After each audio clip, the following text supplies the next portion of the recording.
Mau belanja? Mari di baitutaunstore.com. Assalamualaikum warahmatullahi wabarakatuh.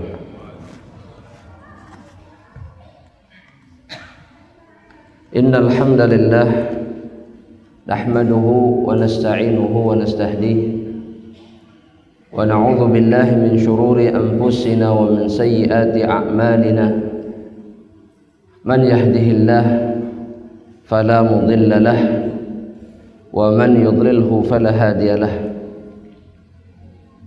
Fa asyhadu an la ilaha illallah wahdahu la syarika lahu iqraran bihi wa tauhidah, wa asyhadu anna Muhammadan abduhu wa rasuluhu la nabiyya ba'dah. Wa qala rabbuna tabaraka wa ta'ala fil Qur'anil Karim wa huwa asdaqul qailin. Ya ayyuhalladzina amanu ittaqullaha haqqa tuqatih wa la tamutunna illa wa antum muslimun. Ya ayyuhan nasu taqu rabbakumul ladzi khalaqakum min nafsin wahidah wa khalaqa minha zawjaha wa batha minhuma rijalan katsiran wa nisaa. Wattaqullaha alladzi tasaaluna bihi wal arham innallaha kana 'alaikum raqiba.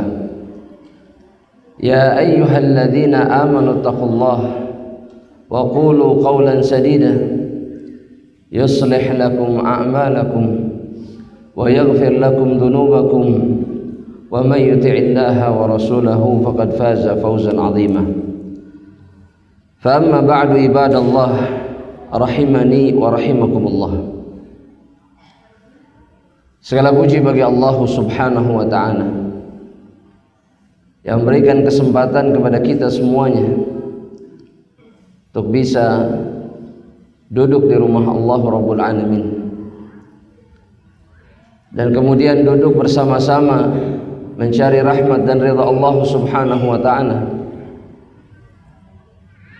sebagai ikhtiar kita, perjuangan kita untuk mendapatkan rahmat Allah Subhanahu wa ta'ala yang akan mengantarkan kita untuk masuk ke dalam surga Allah. Bagi orang-orang yang mengharapkan perjumpaan dengan Rabbul Alamin dan kemudian mengharapkan mendapatkan kebaikan Allah Subhanahu wa ta'ala, amal saleh jauh lebih berharga bagi diri mereka dibandingkan apapun yang ada dalam kehidupan dunia ini. Betul, memang apa yang kita kejar di dalam kehidupan dunia, dari kenikmatan dunia, itu kita butuhkan untuk bisa menyempurnakan ketaatan kepada Allah Subhanahu wa ta'ala. Tapi kelezatan dan kenikmatannya tidak akan pernah bisa menandingi kelezatan dan kenikmatan ketika seseorang mendekat kepada Allah Subhanahu wa ta'ala.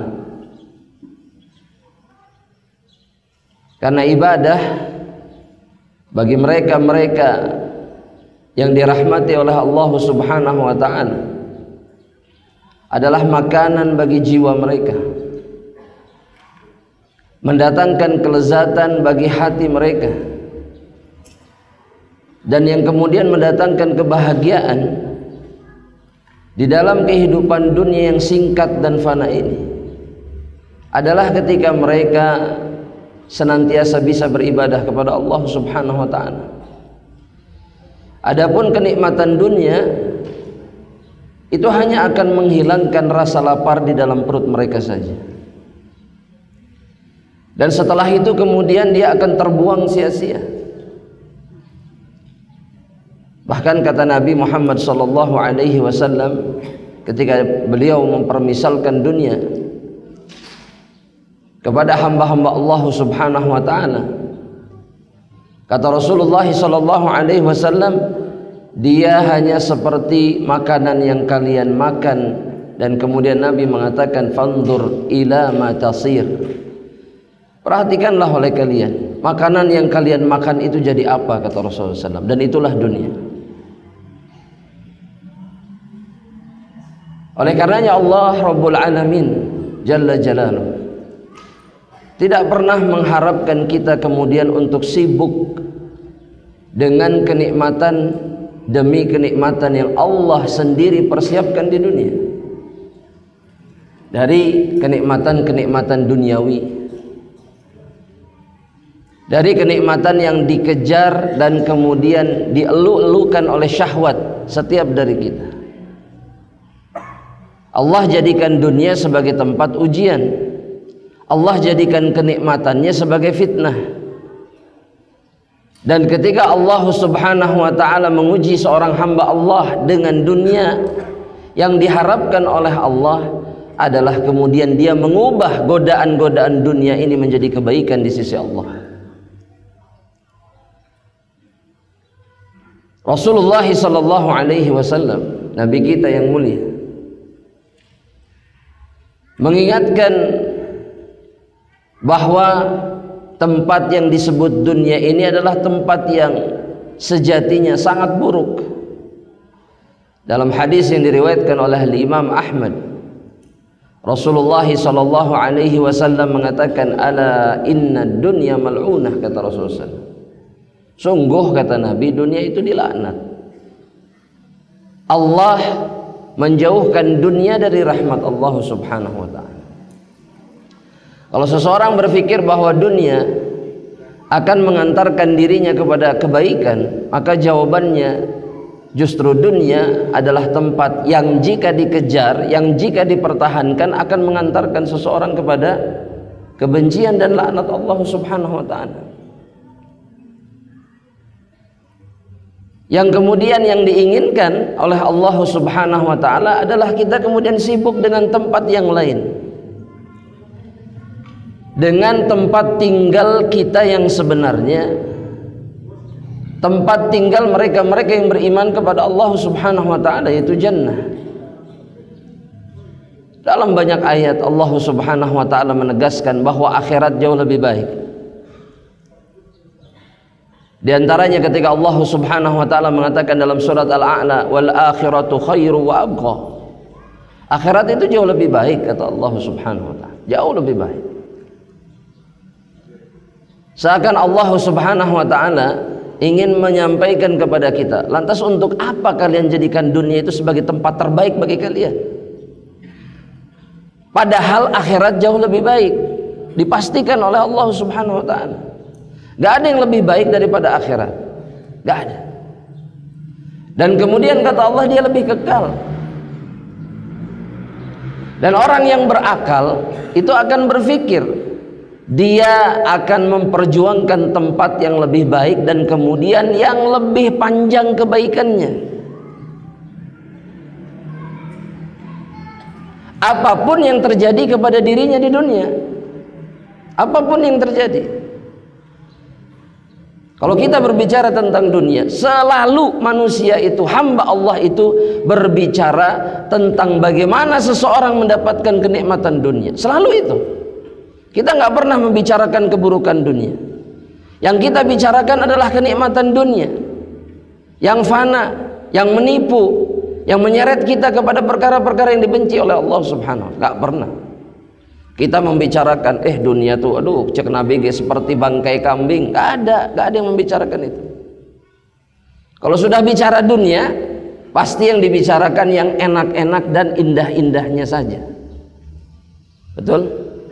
Hanya itu yang ada di mulut kita dan pikiran kita. Bahkan bisa jadi itulah yang menjadi tujuan hidup kita.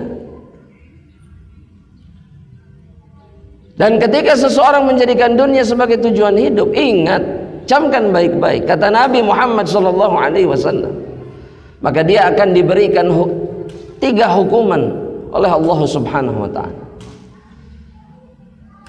Yang pertama, kata Rasulullah SAW, man kanatid dunya hammahu, barang siapa yang menjadikan dunia sebagai tujuan hidupnya, sebagai perkara yang menghiasi, menjadi pikiran di dalam hatinya, di dalam jiwanya, itu saja yang difikirkan, maka Allah Subhanahu wa ta'ala, kata Rasulullah sallallahu alaihi wasallam, ja'ala faqrahu baina 'ainaihi,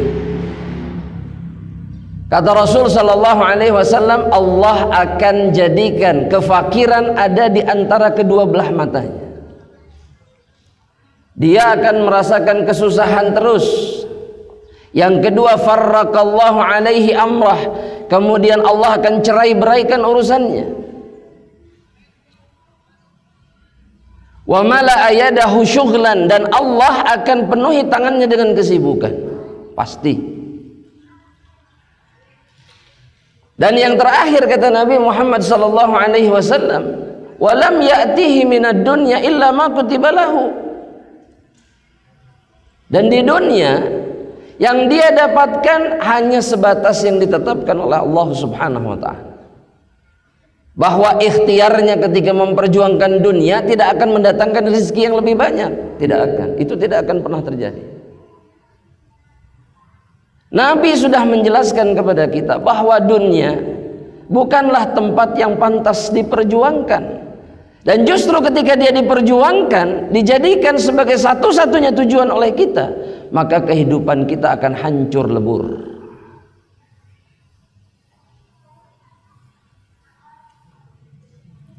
Allah menginginkan kita untuk betul-betul tidak menjadikan dunia sebagai tempat yang nyaman, tempat yang kita jadikan sebagai tempat yang di dalamnya kita betah, bahkan tidak ingin keluar darinya, tidak ingin meninggalkannya, tidak. Justru Allah menginginkan kita untuk menilai setiap kenikmatan yang diberikan oleh Allah. Semua itu dari kenikmatan dunia, sejatinya semua itu adalah kenikmatan yang harus kita bawa kemudian untuk bisa masuk sampai ke akhirat, ke dalam surga Allah Subhanahu wa taala. Makanya kalau kita perhatikan jamaah rahmatillah Allah, Nabi kita Muhammad sallallahu alaihi wasallam, coba perhatikan. Dan orang-orang yang mengaku mencintai Nabi Muhammad sallallahu alaihi wasallam, mata mereka tidak pernah bisa lepas dari Rasulullah. Hati mereka tidak pernah bisa lupa tentang Rasulullah SAW. Bahkan hati mereka selalu ingin tahu lebih tentang nabinya. Setiap saat, kapanpun, dimanapun. Dan di antara perkara yang semestinya menjadi ibrah dan penguat bagi hati kita, sebagai contoh terbaik bagi diri kita, bahwa Ibnu Abbas radhiyallahu taala anhuma mengatakan bahwa Rasulullah sallallahu alaihi wasallam itu kana ajwadun nas. Nabi Muhammad SAW itu adalah manusia yang paling dermawan. Kenapa bisa seperti itu? Karena tidak ada sedikit pun keterikatan Nabi dengan dunia di dalam hatinya. Sehingga apapun yang dimilikinya dari kenikmatan dunia itu tidak pernah dibiarkan oleh Nabi menjadi kenikmatan dunia semata, tidak. Tapi justru oleh Rasulullah SAW seluruh kenikmatan ini beliau bawa untuk mendampingi dirinya kelak di dalam akhirat.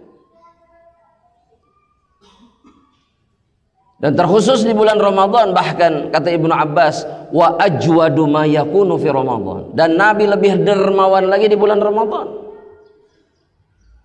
Dan tidak ada manusia yang lebih mudah, lebih suka untuk berbagi melebihi Rasulullah SAW. Dan buat orang yang beriman, membagikan apa yang dia miliki dari kenikmatan dunia di jalan Allah, itu adalah sumber kekuatannya untuk menjalani ketaatan kepada Allah Subhanahu wa taala.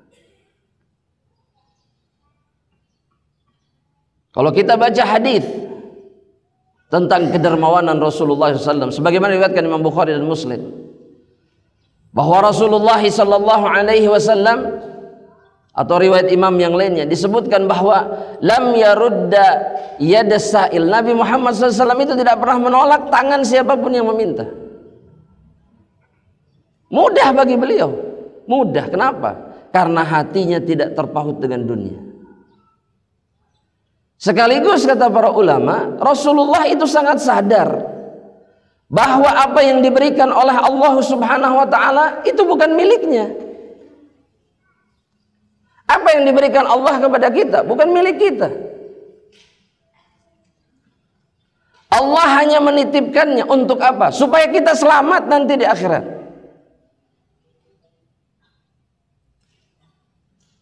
Sebagaimana yang difirmankan oleh Allah Subhanahu wa taala di dalam surat Al-Hadid ayat yang ke-7. Allah Subhanahu wa taala mengatakan, aminu billahi wa rasulihi wa anfiqu mimma ja'alakum mustakhlifina fihi falladzina amanu minkum wa anfaqu lahum ajrun kabir.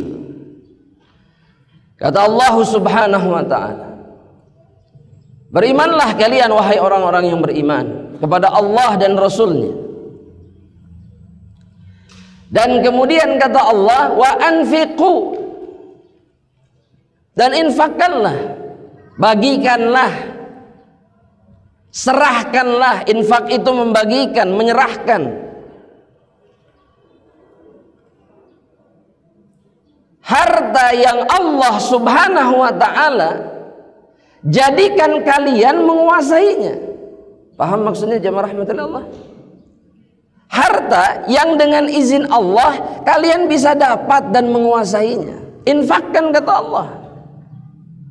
Allah menyampaikan kepada kita bahwa apa yang kalian punya itu karena Allah membuat kalian bisa mendapatkannya.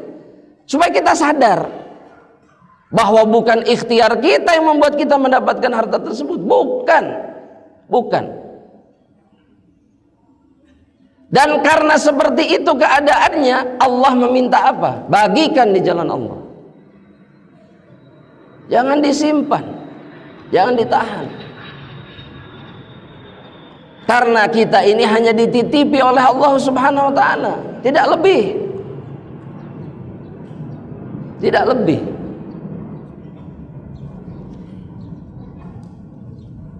Dan Allah Subhanahu wa ta'ala mengatakan, falladzina amanu minkum, mereka-mereka yang beriman di antara kalian, wa anfaqu, dan membagikan hartanya di jalan Allah, lahum ajrun kabir, mereka berhak mendapatkan pahala yang besar.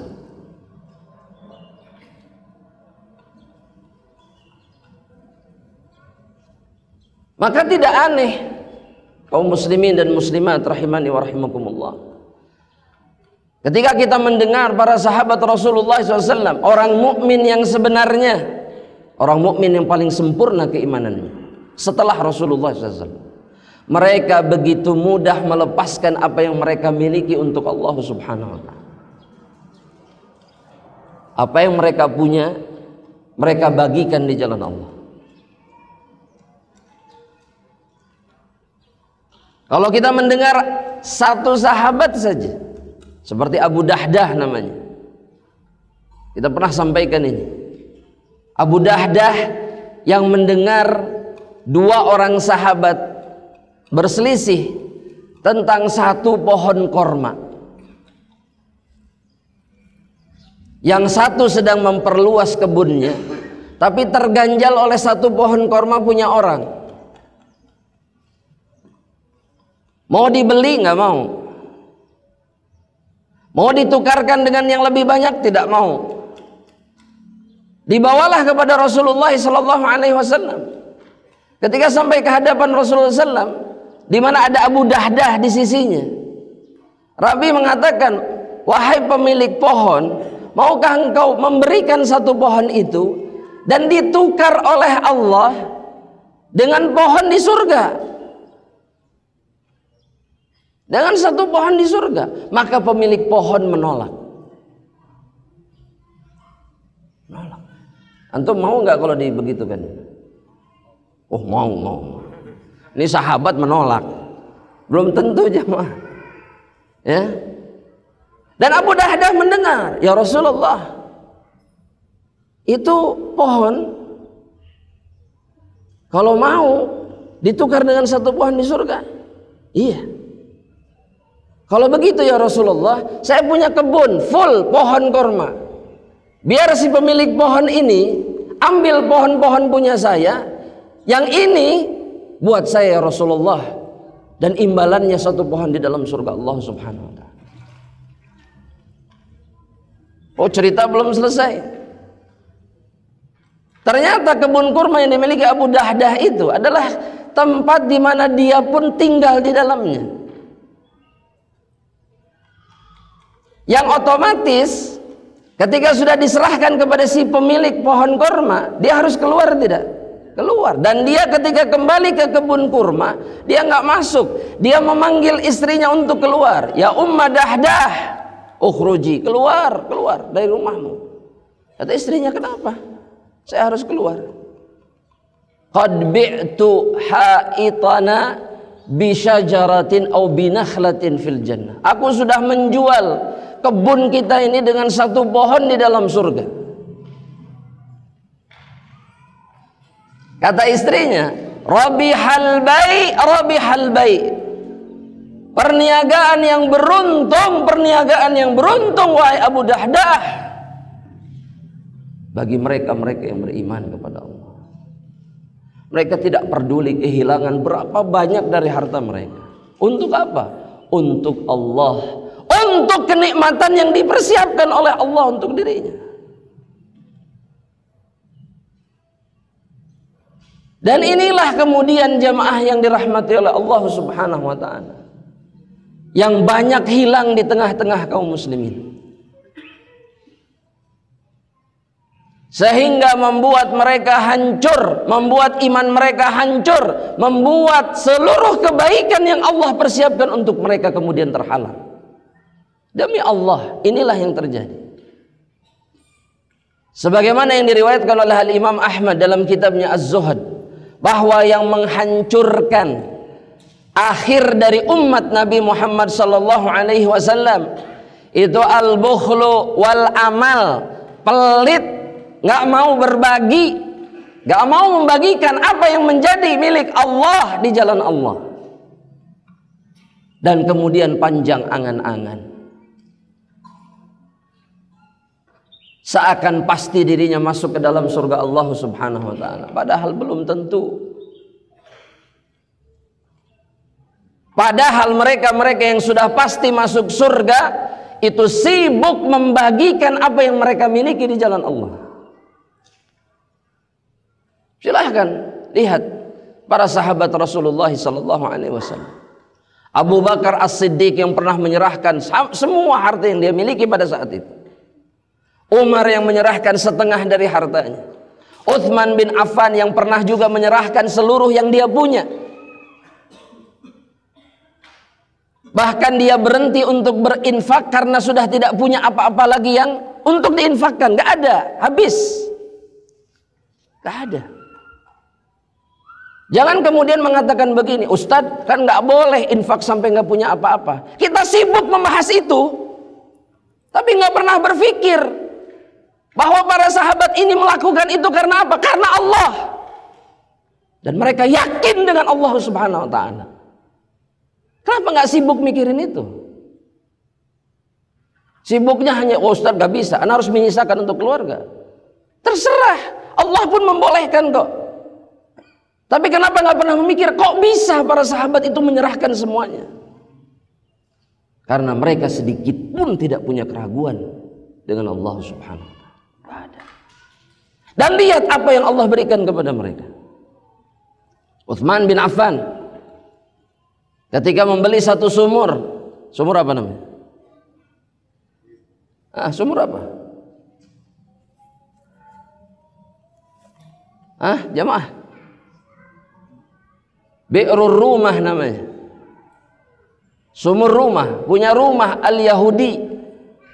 Pemiliknya dulu namanya rumah Al-Yahudi. Rumah ini pemilik sumur yang paling deras airnya di kota Madinah. Ketika di Madinah kesulitan air, maka sumurnya rumah ini tetap ada airnya. Lihat otak orang Yahudi dan lihat bagaimana kaum muslimin itu ikut-ikutan rumah dalam masalah ini. Ketika melihat kebutuhan masyarakat, ya, kalau orang otaknya seperti orang Yahudi, maka yang ada di benaknya apa? Ini kesempatan untuk dapat apa? Fulus. Persis orang Yahudi, persis. Oh, ini barang susah. Ya, orang butuh. Harga naik nggak? Naik. Hari Senin harga oh lagi susah nih, naik. Maka rumah melakukan itu. Yang butuh bayar. Dan ini kemudian menimbulkan kesulitan di tengah-tengah kaum muslimin. Dan Utsman melihat itu. Maka Utsman pedagang ulung yang ilmu dagangnya digunakan di jalan Allah, bukan di jalan dunia tapi di jalan Allah. Datang ke Yahudi ini, dia tahu Yahudi suka apa? Suka uang. Maka diberikan penawaran, saya beli sumurnya semua.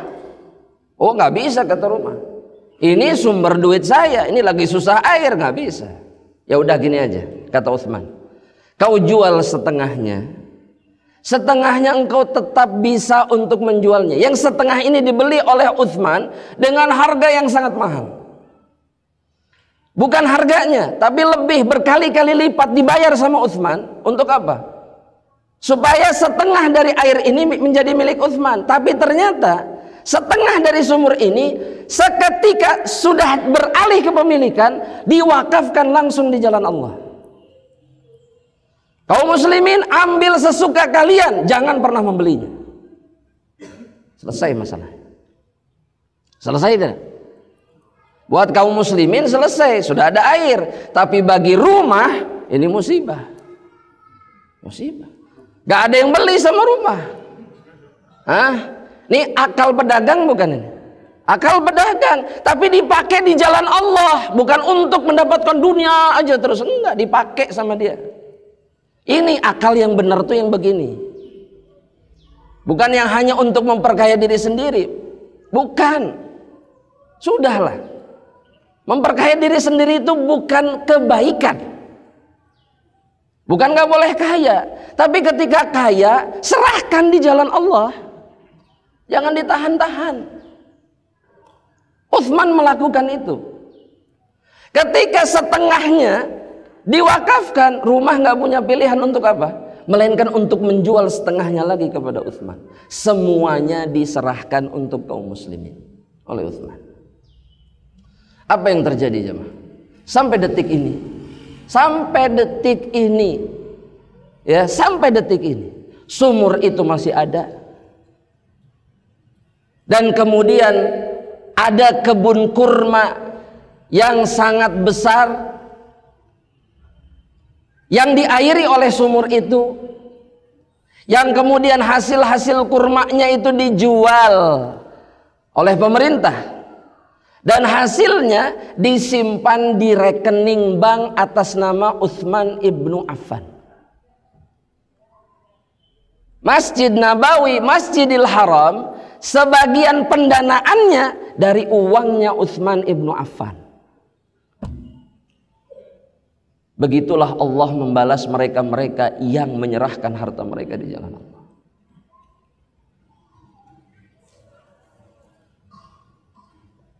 Dan ini yang harus kita pahami bersama-sama. Dan inilah kebahagiaan yang sebenarnya bagi mereka-mereka yang memiliki dunia. Bukan kemudian sibuk dengan perniagaan saja. Boleh, tapi jangan jadikan itu sebagai tujuan satu-satunya. Karena apapun yang kemudian kita dapatkan, ada hak Allah di dalamnya. Dan Allah memerintahkan kita untuk membagikannya. Dan Allah menjamin, ini subhanallah, Allah nyuruh kita ngasih, dan Allah sendiri yang menjamin bahwa apapun yang kalian bagikan itu tidak akan pernah berkurang, Allah ganti. Kurang apa? Ya. Allah subhanahu wa ta'ala berfirman dalam surat Saba ayat yang ke-39. Apa kata Allah? Apa kata Allah subhanahu wa ta'ala? Wa ma anfaqtum, kata Allah. Apapun yang kalian berikan, yang kalian bagikan, infakkan, yakni di jalan Allah. Min syai', apapun itu, kata Allah. Fahuwa yukhlifuhu, maka Allah lah yang akan menggantikannya.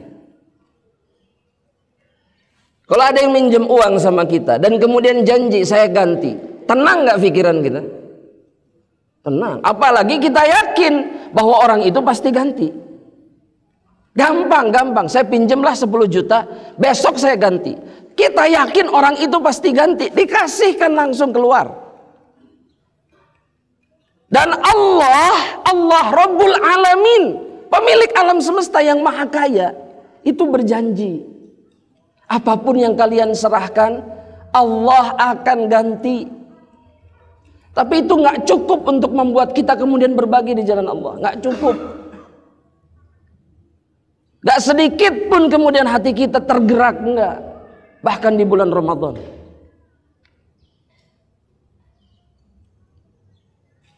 Kalau bapak-bapak lihat tumpukan air di sana, dari mana itu? Dari mana? Ya Allah alam, kata bapak-bapak tadi. Tak apal saya. Hah? Dikasih orang bukan? Mungkin ada kemungkinan itu betul. Di bulan Ramadan seperti ini tumpukan air. Kalau di bulan-bulan yang lain bagaimana? Sudah. Oh, bulan Ramadan Ustaz dilipat gandakan.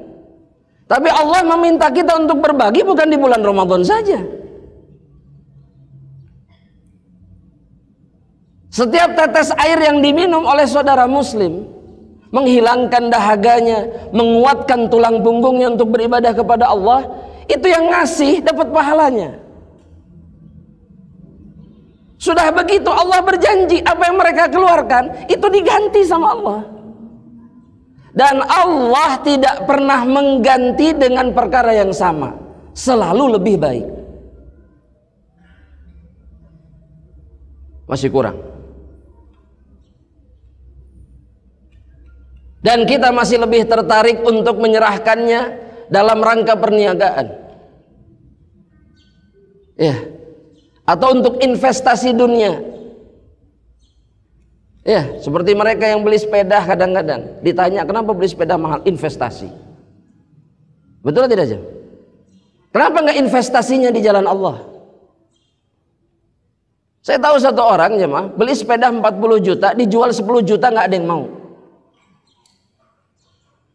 Investasi apa ini? Sampah. Kata orangnya jadi sampah, Ustaz. Jadi sampah.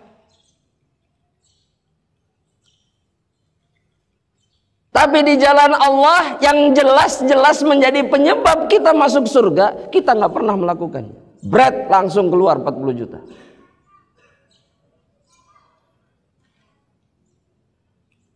Sehingga kita nggak pernah merasakan kebahagiaan yang sebenarnya di dunia ini.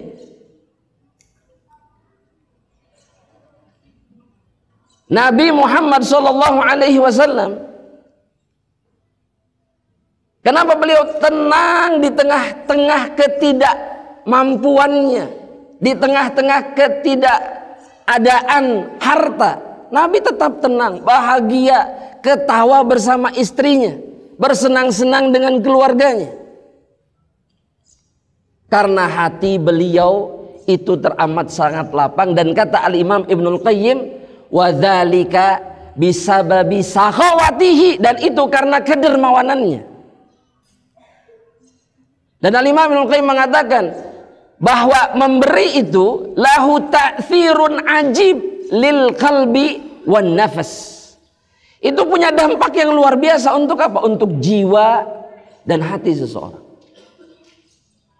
Bahkan kalau Syekhul Islam mengatakan hanya para pemberani saja yang mau menyerahkan hartanya di jalan Allah. Hanya para pemberani, bukan pengecut. Bahasanya sampai begitu. Yang sanggup menyerahkan hartanya di jalan Allah tanpa berpikir panjang, penuh keyakinan, hanya para pemberani saja. Yang penakut gak akan melakukannya. Dan memang begitu keadaannya, jemaah. Kita kalau mau mengeluarkan harta, yang ada dalam hati kita yakin atau takut? Jemaah, yakin atau takut? Takut. Takut apa? Habis. Takut hartanya menjadi sedikit. Wallahi, demi Allah, demi Allah. Rasulullah sallallahu alaihi wasallam ketika melihat Bilal, sahabat yang sangat dicintai oleh Rasulullah SAW, Ibnu Rabah, itu seperti ragu-ragu untuk berbagi di jalan Allah, ragu-ragu. Maka kata Nabi, hadis ini diriwayatkan Imam Al-Bazzar dengan sanad yang sahih. Kata Rasulullah SAW kepada Bilal, anfiq ya Bilal, bagikan, infakkan di jalan Allah wahai Bilal. Hartamu yang kamu punya, bagikan. Dan kata Nabi seperti ini, wala takhsha, dan jangan pernah kamu takut, kata Rasulullah, min dzil arsy iqlalan, jangan pernah takut hartamu berkurang. Kenapa? Karena engkau memiliki Allah yang menguasai arasy, yang pasti menggantikan apa yang engkau keluarkan. Jadi kalau kita masih takut ketika mengeluarkannya, ada yang salah dengan iman kita. Jelas salah, jelas lemah. Karena kita tidak yakin bahwa Allah Rabbul Alamin akan kemudian menggantikannya dengan yang lebih baik. Dalam hadis sahih riwayat Imam Muslim, Rasulullah SAW sampai mengatakan, mana qasad shadaqatun min mal, tidak akan pernah berkurang, kata Nabi. Harta yang diberikan di jalan Allah, disedekahkan, nggak pernah berkurang. Tapi sekali lagi, kita sangat sedikit keyakinannya tentang ini. Kalau sudah urusan harta, kalau ada orang lain yang mengeluarkan harta jor-joran, cuman bisa bilang begini, oh masya Allah, subhanallah, luar biasa itu, dermawan, nggak ditiru. Jemaah, ditiru nggak? Enggak, dipuji saja. Alhamdulillah, alhamdulillah. Ada di tengah-tengah kaum muslimin orang sedermawan itu. Kita juga diminta untuk jadi dermawan. Karena Allah merintahkan kita semuanya dengan apapun yang kita punya. Bahkan para fuqara di kalangan para sahabat, apapun yang tersisa di rumahnya mereka berikan di jalan Allah. Seperti sahabat Thauban, yang kalau sudah tidak nemu apa-apa lagi di dalam rumahnya, apa yang dia lakukan? Kalau ada satu butir bawang saja yang tersisa, itu nggak ada lagi sudah. Maka bawang ini diambil, disedekahkan kepada orang lain. Karena dia tahu bahwa Allah akan menggantikan. Dan untuk apa kita takut, jemaah rahmatillah? Untuk apa? Apakah kita tidak yakin dengan Allah Subhanahu wa ta'ala yang menjaminkan segalanya untuk kita? Pasti Allah ganti, pasti tidak akan hilang. Allah sudah janji, Allah mengatakannya, Nabi mengatakannya sallallahu alaihi wasallam. Coba Anda mau tanya, apa yang kita khawatirkan? Ya jamaah, ya jamaah, yang kita khawatirkan kenapa? Karena iman kita yang lemah. Apa? Miskin. Iya. Jemaah. Kalau sudah miskin tambah miskin. Ana manggeus teu boga nanaon, Ustaz. Dardai saya harus mengeluarkan harta saya di jalan Allah. Pantas kalau begitu keadaannya tidak pernah berubah. Karena dia tidak pernah mendapatkan ganti dari Allah Subhanahu wa ta'ala. Dan Allah mengingatkan kita bahwa yang engkau punya itu bukan milikmu. Itu sebabnya kenapa ketika seseorang mati, catat ini baik-baik jemaah. Kata Ali bin Abi Thalib radhiyallahu ta'ala anhu, ketika seseorang mati membawa harta, maka kata Ali bin Abi Thalib, halaluha hisab wa haramuha adzab. Halalnya dihisab oleh Allah dan dia akan memperberat hisab. Dalam hadis riwayat Imam Muslim, kata Nabi Muhammad SAW, sahibul dirhamain asyaddu hisaban min sahibi dirhamin. Mereka yang punya 2 dirham itu hisabnya jauh lebih berat daripada orang yang punya 1 dirham. Selisihnya cuma 1 dirham. Dan 1 dirham itu berapa rupiah sekarang? Jamaah. Kita sudah tidak ingat lagi dirham. Yang kita ingat apa? Rupiah sama dolar. Betul? Iya. 1 dinar berapa? Kalau emas masih ingat. Kurang lebih hampir 5 juta. Kurang lebih 1 dinar. Dirham sekarang dengan nilai perak yang ada itu nggak seberapa. Ya, nggak seberapa. Nabi mengingatkan, yang punya 2 dirham itu jauh lebih berat hisabnya dibandingkan yang punya 1 dirham.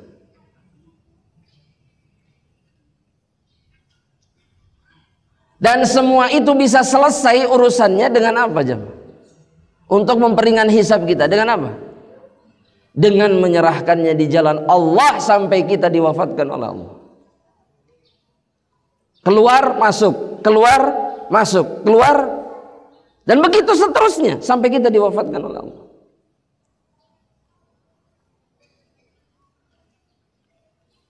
Untuk memperingan hisab kita di hadapan Allah. Itu kenapa Allah menginginkan kita menyerahkan harta ini di jalan Allah. Gak usah ditabung. Oh, ini Ustadz gak asik. Anak-anak banyak Ustadz. Anak kalau gak nabung habis.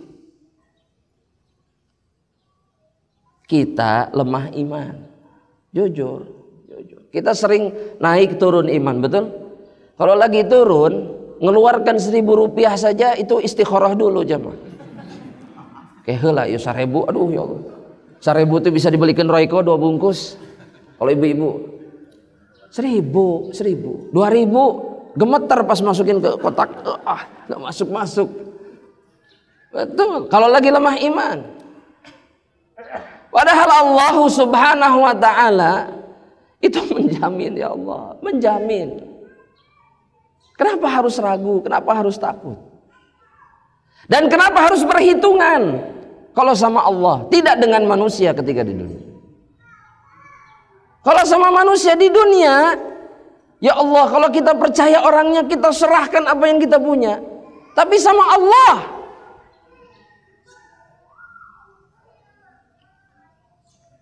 dan ketika kita kemudian perhitungan, dibagikan buat anak, buat istri, buat kebutuhan ini, kebutuhan itu, yang disisakan untuk Allah apa? Sisa dari semuanya. Maka Allah pun akan perhitungan di dalam memberikan kenikmatannya kepada seorang hamba. Semua karena perbuatan kita sendiri. Rasulullah SAW berkata kepada Asma bintu Abi Bakar. Asma bintu Abi Bakar ini adalah ibunda dari Abdullah ibnu Zubair, istri dari Zubair ibnul Awam. Ini keluarga penghuni surga ini. Semuanya dijamin masuk surga Allah Subhanahu wa taala. Ya bapaknya, ya ibunya, ya anaknya. Semuanya ahlul jannah. Asma bintu Abi Bakar, saudarinya Aisyah radhiyallahu taala anha, pernah berkata bahwa Rasul sallallahu alaihi wasallam berkata kepada diriku. Ini wasiat nasihat Rasul untuk Asma. Kata Rasulullah SAW kepada diriku, anfiqi, berinfaklah. Apa kata Rasul kepada Asma? Anfiqi, berinfaklah. Bagikanlah hartamu di jalan Allah. Itu makna infak. Dengan cara apapun di jalan Allah, itu namanya infak. Dan ketahuilah di antara sebaik-baiknya infak adalah yang engkau bagikan untuk keluargamu. Berikan untuk kebutuhan mereka. Itu yang terbaik.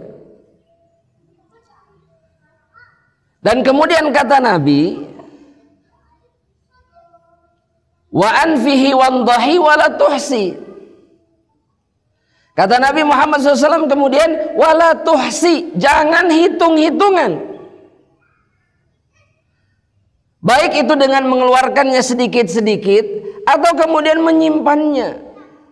Karena takut kemudian ketika ini diserahkan di jalan Allah hartanya berkurang. La tuhsi, kata Nabi, jangan. Fayuhsiyallahu alaik, maka Allah akan hitung-hitungan dengan dirimu. Hadis ini sahih riwayat Imam Bukhari Muslim. Dan kejadian yang sama terjadi sama Ibunda Aisyah. Kalimat Nabi pun serupa. Ibunda Aisyah ketika ada yang datang ke rumahnya minta sedekah, Ibunda Aisyah nyuruh pembantu ambilkan makanan di dapur, serahkan. Tapi sebelum diserahkan, di stop sama Ibunda Aisyah. Sebentar, kamu mau ngasih apa itu? Kita juga sama kan? Jamaah, betul? Kalau menyerahkan sesuatu itu dilihat dulu, betul? Itu apa itu yang mau dikasih? Itu di depan Nabi Aisyah melakukan itu. Kata Nabi, ada apa ini? Kenapa kamu melakukan? Kamu mau hitung-hitungan sama Allah. Kata Nabi, jangan hitung-hitungan. Kalau kamu hitung-hitungan, Allah akan hitung-hitungan dengan dirimu. Apa yang sudah diniatkan untuk diserahkan, jangan dikurangin. Lo bateing ya. Lo bateing sakit mah. Ya, cukuplah. Mau ngasih misalkan sekian, dilihat oh kegedean ini jumlahnya, kurangi. Jelma eta mah sakitu ge cukup. Itu yang sering kita lakukan. Dan itu yang membuat kemudian apa? Allah pun hitung-hitungan sama kita. Dan kita tidak menyadari itu, jemaah rahmatullah. Makanya rizki dibatasi sama Allah, kenikmatan dibatasi sama Allah Subhanahu wa ta'ala, kebaikan di dunia dibatasi oleh Allah. Kenapa? Karena kita membatasi kebaikan yang bisa kita lakukan di jalan Allah Subhanahu wa ta'ala. Jangan takut kehilangan, karena Allah lah yang menjamin segalanya untuk kita. Belum lagi jamaah yang dirahmati oleh Allah Subhanahu wa ta'ala, bahwa bukan hanya saja di dunia Allah Subhanahu wa ta'ala itu berjanji untuk membalas kebaikan kita, tapi kelak di akhirat. Mana yang lebih baik balasannya jamaah rahmatullah Allah? Di dunia, di akhirat?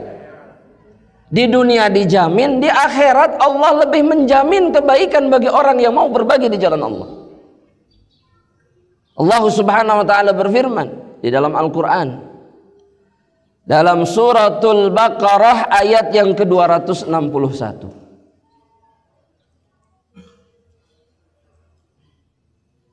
Allah Subhanahu wa ta'ala mengatakan, mathalul ladzina yunfiquna amwalahum fi sabilillah, permisalan mereka yang menginfakkan, membagikan harta mereka di jalan Allah. Kata Allah Subhanahu wa ta'ala, kamathali habbah, ini seperti satu biji, seperti satu, apa yang dia infakkan seperti satu butir biji, ambatat sab'a sanabila, yang kemudian darinya tumbuh 7 tangkai. Wa fi kulli sumbulatin, dan pada setiap tangkainya ada 100 habbah yang lainnya, ada 100 biji yang lainnya. Dan Allah kemudian mengatakan, wallahu yudha'ifu liman yasha, dan Allah akan melipat gandakan bagi siapapun yang dikehendakinya. Sebagai isyarat, bukan hanya sampai ke 700 kali lipat saja, Allah bisa melipat gandakannya dengan lipat ganda yang jauh lebih besar. Dan itu balasan Allah bagi mereka-mereka yang mau membagikan harta di akhirat. Baru satu balasan dari Allah Subhanahu wa ta'ala. Dan seseorang bisa menyelamatkan dirinya dengan apa yang dia berikan di jalan Allah dari azab Allah Subhanahu wa ta'ala. Dan terlalu banyak dalil yang menunjukkan itu, terlalu banyak. Hadirin pasti pernah mendengar kisah seseorang yang memberikan air kepada siapa? Seekor anjing. Itu infak bukan? Infak. Itu berbagi bukan? Berbagi. Dengan siapa? Anda mau tanya. Dengan binatang. Bahkan binatang yang diharamkan oleh Allah. Liurnya najis, dagingnya nggak boleh dimakan. Tapi ketika seseorang berbuat baik kepada hewan dengan membagikan sesuatu yang dia sendiri membutuhkannya, yaitu air, di mana dia pun kehausan, ternyata ada binatang yang kehausan,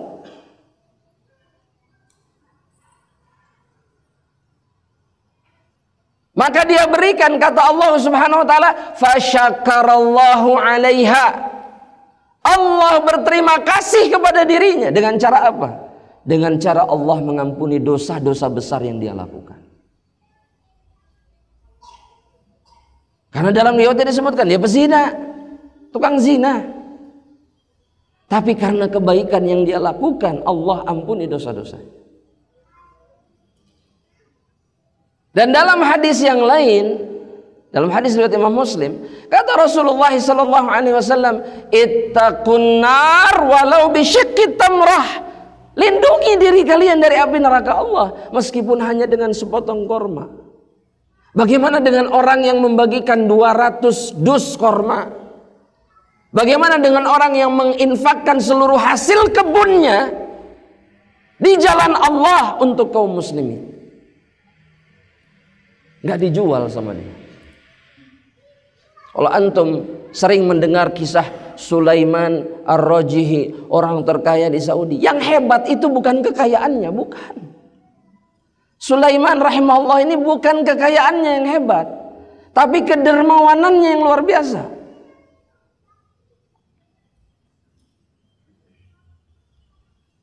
Setiap tahunnya kebunnya yang puluhan ribu hektar di Qasim, itu hasilnya diwakafkan di jalan Allah.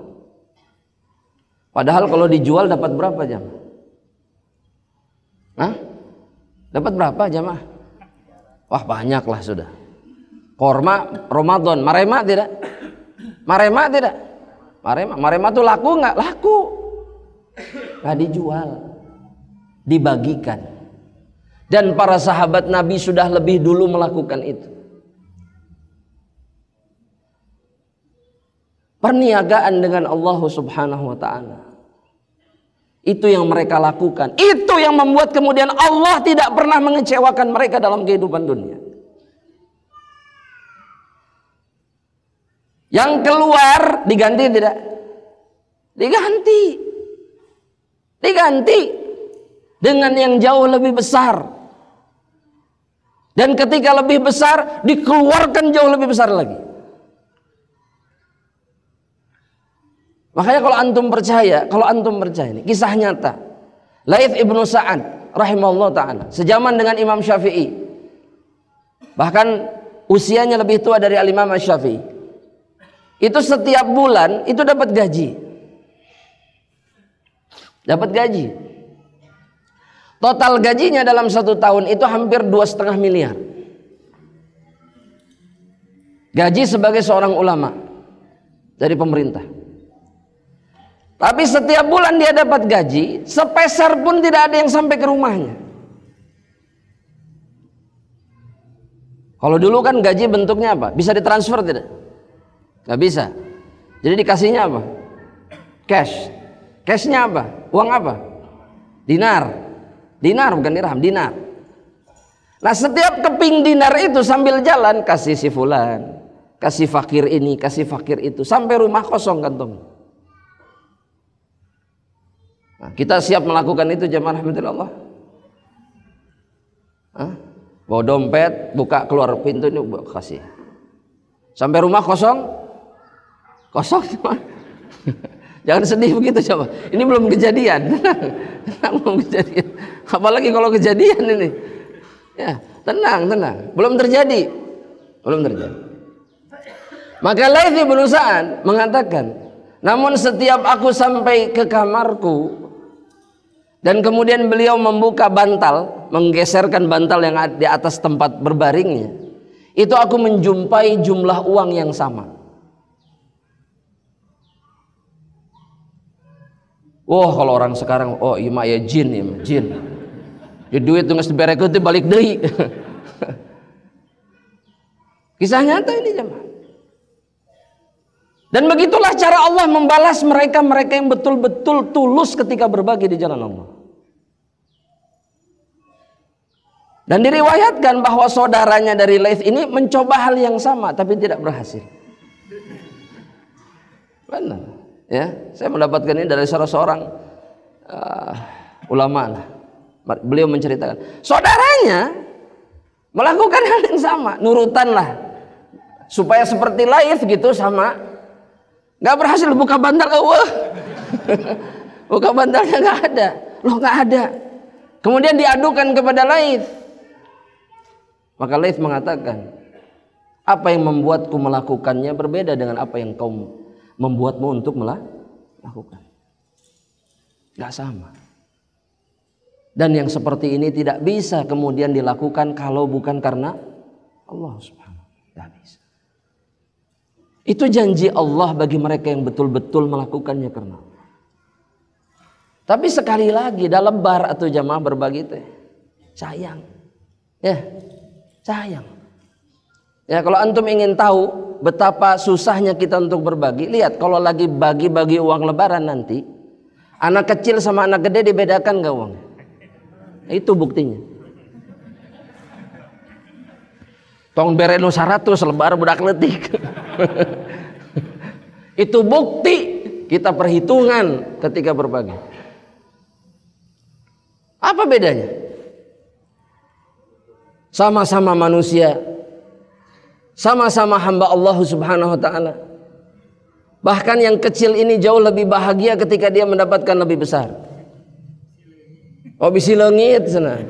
Tenang, dah mau leungit. Setelah menerima anak ini langsung hilang ke dompet ibunya sama dompet bapaknya.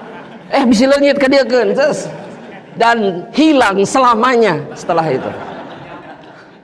Yang balik ke anaknya cuma yang abu-abu.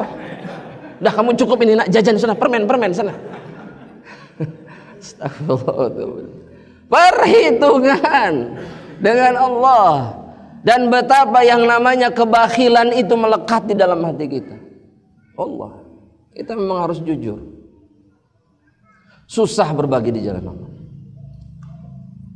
Belum lagi kemudian ketika kita berbagi, keinginan untuk menyakiti orang lain itu besar.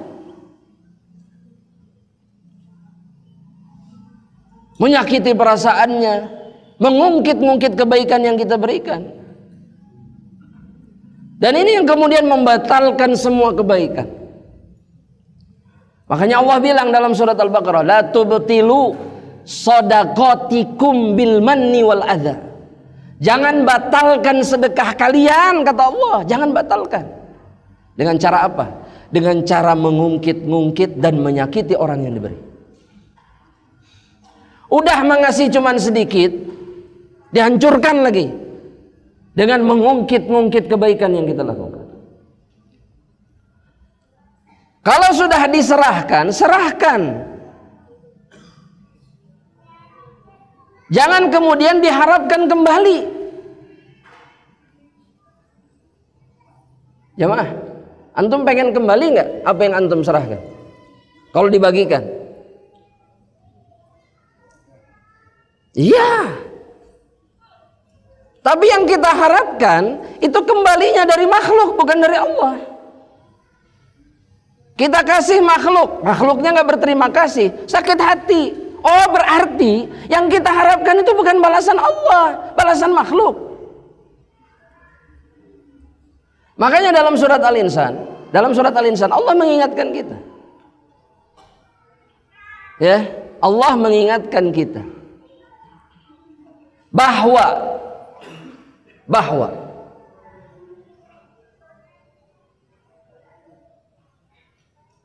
mereka-mereka yang berhak mendapatkan surga Allah, Yang kata Allah, wa jazahum bima sabaru jannatan wa harira. Mereka-mereka yang Allah balas atas kesabaran mereka untuk membagikan apa yang mereka miliki di jalan Allah. Karena butuh kesabaran. Yang harusnya dinikmati oleh dirinya, dia serahkan di jalan Allah. Jannatan wa harira, Allah balas dengan surga dan sutra yang menjadi pakaiannya di dalam surga. Siapa mereka? Mereka-mereka yang kata Allah ketika dia berbagi, wa yut'imuna at-ta'ama ala hubbihi miskinan. Apa? Lanjutkan jemaah. Syekh. Ayo. Siapa yang bisa melanjutkan? Wa yut'imuna at-ta'ama ala hubbihi miskinan wa yatiman wa asira. Yang memberikan makan, kata Allah Subhanahu wa ta'ala, ala hubbihi, padahal dia mencintai makanan ini. Dalam satu penafsiran, dia tuh berat sebetulnya menyerahkan ini, tapi dia lakukan. Dia berikan kepada siapa? Miskin, yatim, asir. Asir itu tawanan perang. Dia kasih makan, padahal dia berat untuk melakukannya.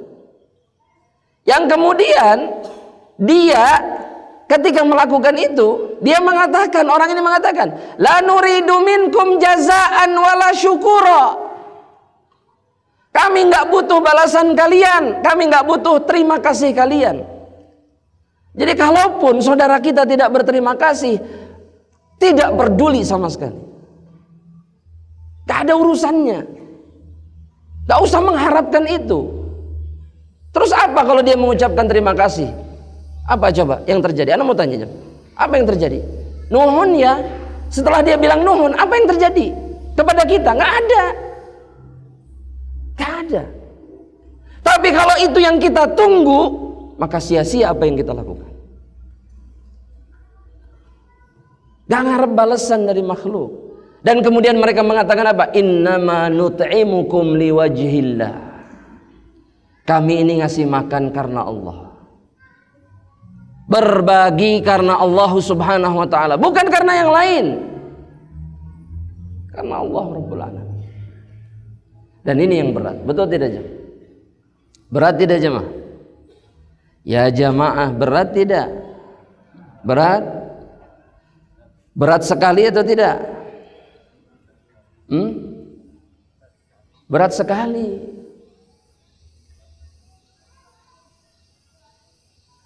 Makanya kalau orang-orang soleh sebelum kita itu kalau mau berbagi memilih apa? Memilih tidak diketahui orang. Karena memang yang diharapkan bukan balasan manusia.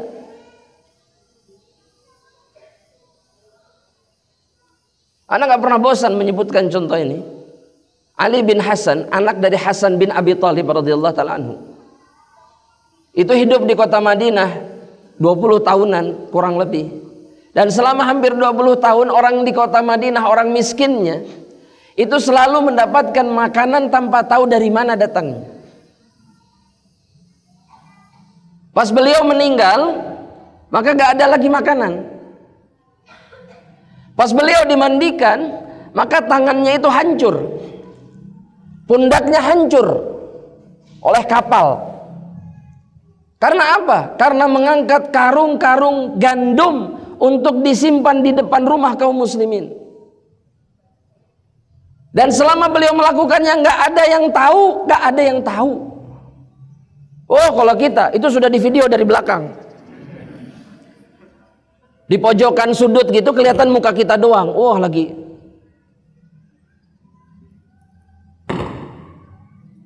Hati-hati.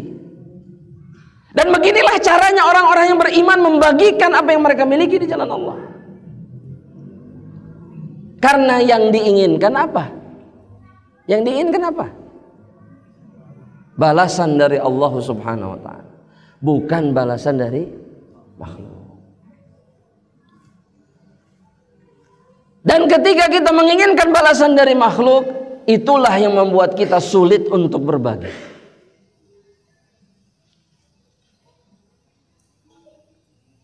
Makanya Abu Bakar As-Siddiq radhiyallahu taala anhu ketika berhenti dari kebiasaannya berbagi karena sakit hati. Betul? Pernah dengar kisah ini jemaah? Sakit hati dengan kerabatnya yang ikut menfitnah putrinya, menuduh bahwa dirinya adalah seorang penzina. Ya Allah, ini sakit hati yang nggak bisa diobati ini jemaah. Ketika ada yang menuduh,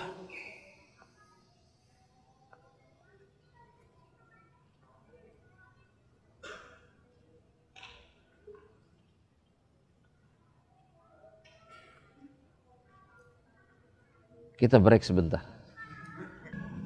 Bismillahirrahmanirrahim. Sampai mana tadi jemaah?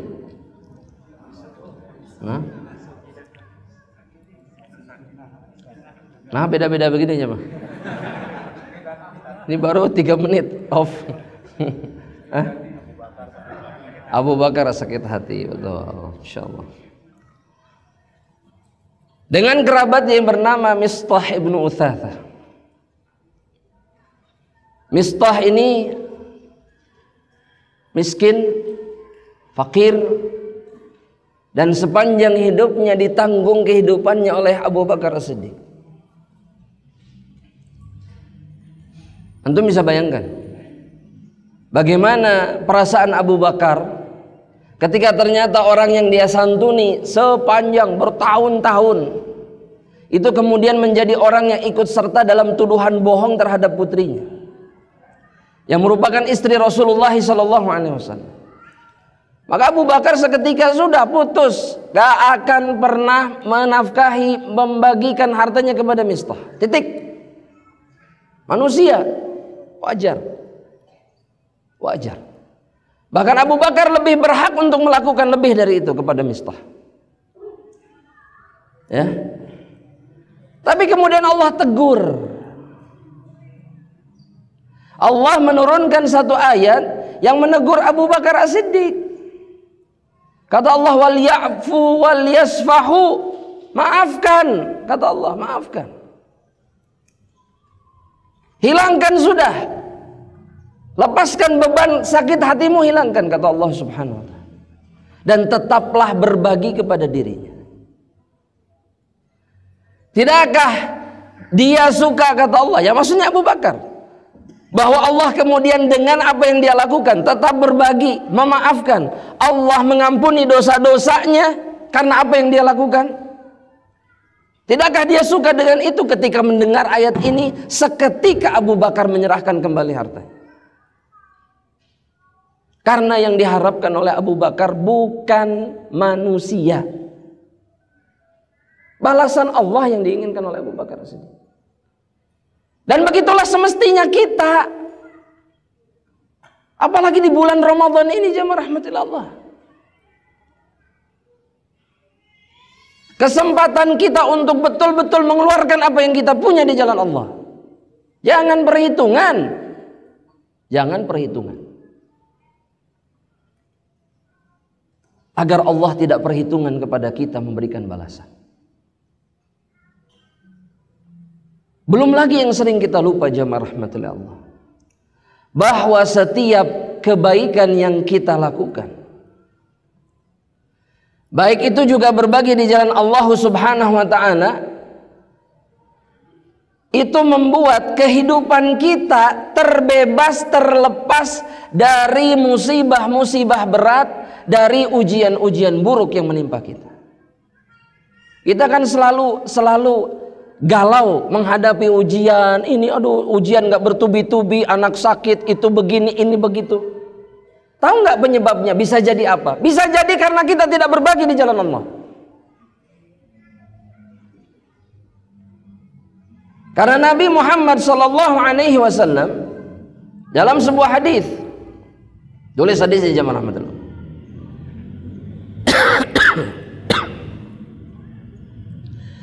yang diriwayatkan oleh Imam At-Tabrani, Rasulullah SAW mengatakan, "Sana'iul ma'ruf taqi masari as-su. Perbuatan-perbuatan baik, termasuk di dalamnya berbagi, termasuk di dalamnya. Ini disebut dengan soni'atul ma'ruf di dalam bahasa Arab. Ketika kita bersedekah, berinfak, berbagi, menunjukkan kedermawanan, ini sona'iul ma'ruf. Kata Nabi, taqi masari as-su, menjaga seseorang dari datangnya musibah berat dalam keadaan tiba-tiba. Disebut masari karena datangnya tiba-tiba. Sama seperti orang yang kesurupan. Karena orang kesurupan dalam bahasa Arab disebutnya masru'.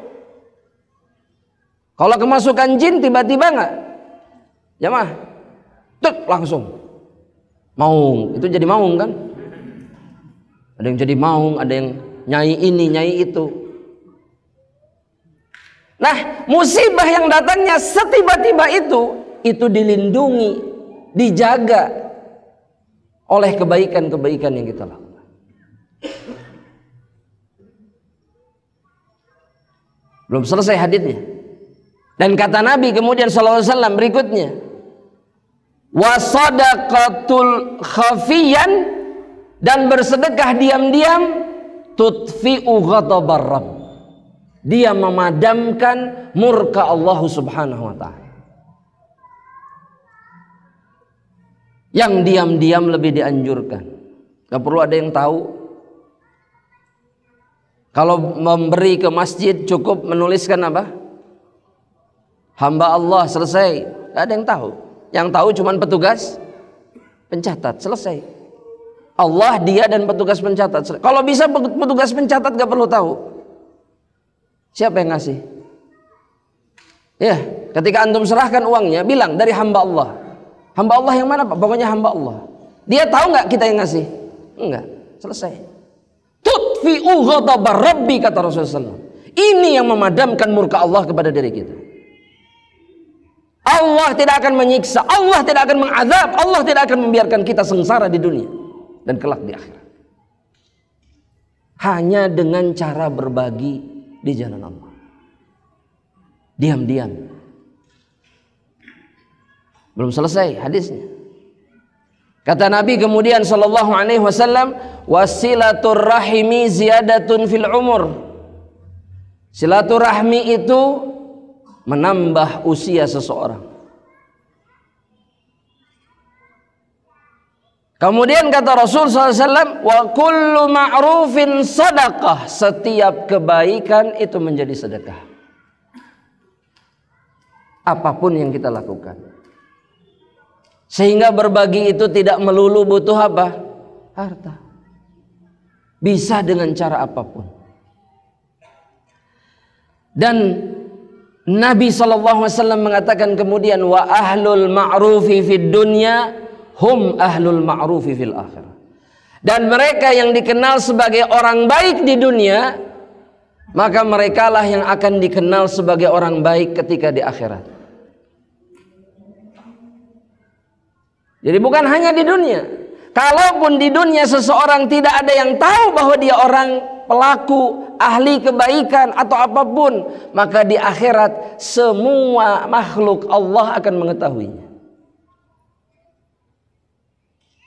Dan pada saat itu boleh-boleh saja jamaah rahmatillah. Bahkan itu kemuliaan yang Allah berikan kepada siapa? Kepada orang-orang baik ketika mereka di dunia. Antum bayangkan coba, kalau di dunia di Padalarang, anggap paling orang Padalarang yang tahu. Tapi nanti di akhirat seluruh makhluk dari zaman Nabi Adam sampai kiamat itu akan mengetahui bahwa si fulan adalah ahlus shadaqah ketika di dunia. Orang baik, orang yang diharapkan kebaikannya jika ada di tengah-tengah hamba Allah. Bukan ditakuti, bukan, tapi diharapkan kebaikannya. Dan begitulah keadaan penghuni surga jamaah. Muslim mukmin yang berhak masuk jannah adalah muslim mukmin yang ketika ada di tengah-tengah hamba Allah, mereka semua mengharapkan kebaikannya. Bukan takut dari keburukannya. Ini adalah sebaik-baiknya hamba Allah. Ya. Dan kita sering mengalami itu jemaah. Kalau ada satu si fulan saja yang datang, wah senang hati kita. Betul nggak? Kenapa jemaah? Hah? Sok mau oleh-oleh jelma itu mah. Pasti bawa martabak ya. Dalam martabak. Cuman martabak saja sudah membuat orang lain bahagia jemaah. Dan itu nggak menghabiskan harta seseorang. Betul nggak? Cuman pizza, roti, apalagi jemaah? Masih jauh buka puasa ini jemaah. Tapi menu biasanya sudah ready di otak. Kolak, bala-bala, dan segala macam menu buka puasa. Antum berikan sama saudara antum di masjid, bagi dua ya, kurma ana sama antum lah berdua. Itu sudah mendatangkan kebahagiaan yang luar biasa bagi saudara kita. Dan itu sudah menjadi penghalang antara kita dengan neraka Allah. Itu sudah jadi penyebab Allah menghentikan murkanya untuk kita. Jadi nggak ada alasan sebenarnya. Dan betapa indahnya kehidupan seseorang ketika berbagi di jalan Allah. Nikmat, merekalah yang merasakan kenikmatan hidup yang sebenarnya. Kalau antum ingin tahu orang yang paling bahagia di dunia ini adalah orang yang tidak takut kehilangan apapun di jalan Allah. Apapun itu. Dia nggak peduli. Itu orang yang paling merdeka, orang yang paling lapang hatinya, orang yang paling bahagia. Kenapa? Karena seluruh kebaikannya itu dibalas oleh Allah. Dan Allah jamin kehidupannya di dunia dan di akhirat.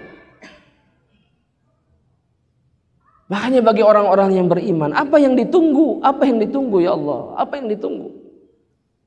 Nunggu lebaran? Hah? Nunggu punya uang banyak? Kalau sudah punya belum tentu berbagi kok. Ya. Kebanyakan orang ketika mengatakan nanti kalau saya sudah punya banyak saya akan banyak berbagi. Kebanyakan dari mereka berbohong, dusta, membohongi dirinya sendiri dan berusaha membohongi Allah Subhanahu wa taala. Ketika sudah diberikan sama Allah, Allah pengen tahu, ayo sekarang sudah banyak mau apa? Ternyata dia tidak melakukan apa yang dia janjikan dulu. Perkara yang semestinya jadi kebaikan berubah menjadi bala dan azab.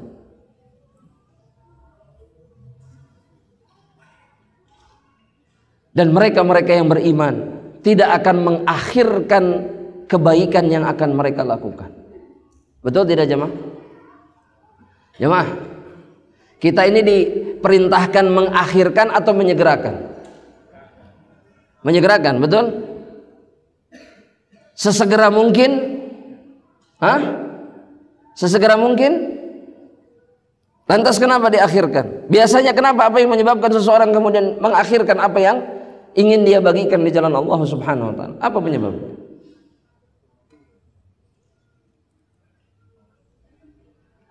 Takut kehilangan. Padahal harta bukan punya dia. Padahal datang pun karena Allah yang menentukannya. Anak kerja Ustadz, yang membuat dia bisa bekerja siapa? Yang membuat dia keterima di antara 3.000 orang pelamar kerja siapa? Kenapa dia yang dipilih? Allah. Yang membuat perusahaan kemudian menggaji dia dengan gaji yang besar siapa? Kenapa nggak orang lain? Allah. Kenapa nggak pernah mikir? Dan kenapa kemudian tidak pernah menjadikan apa yang diberikan oleh Allah sebagai penyebab keselamatan kita di akhirat? Rasulullah sallallahu alaihi wasallam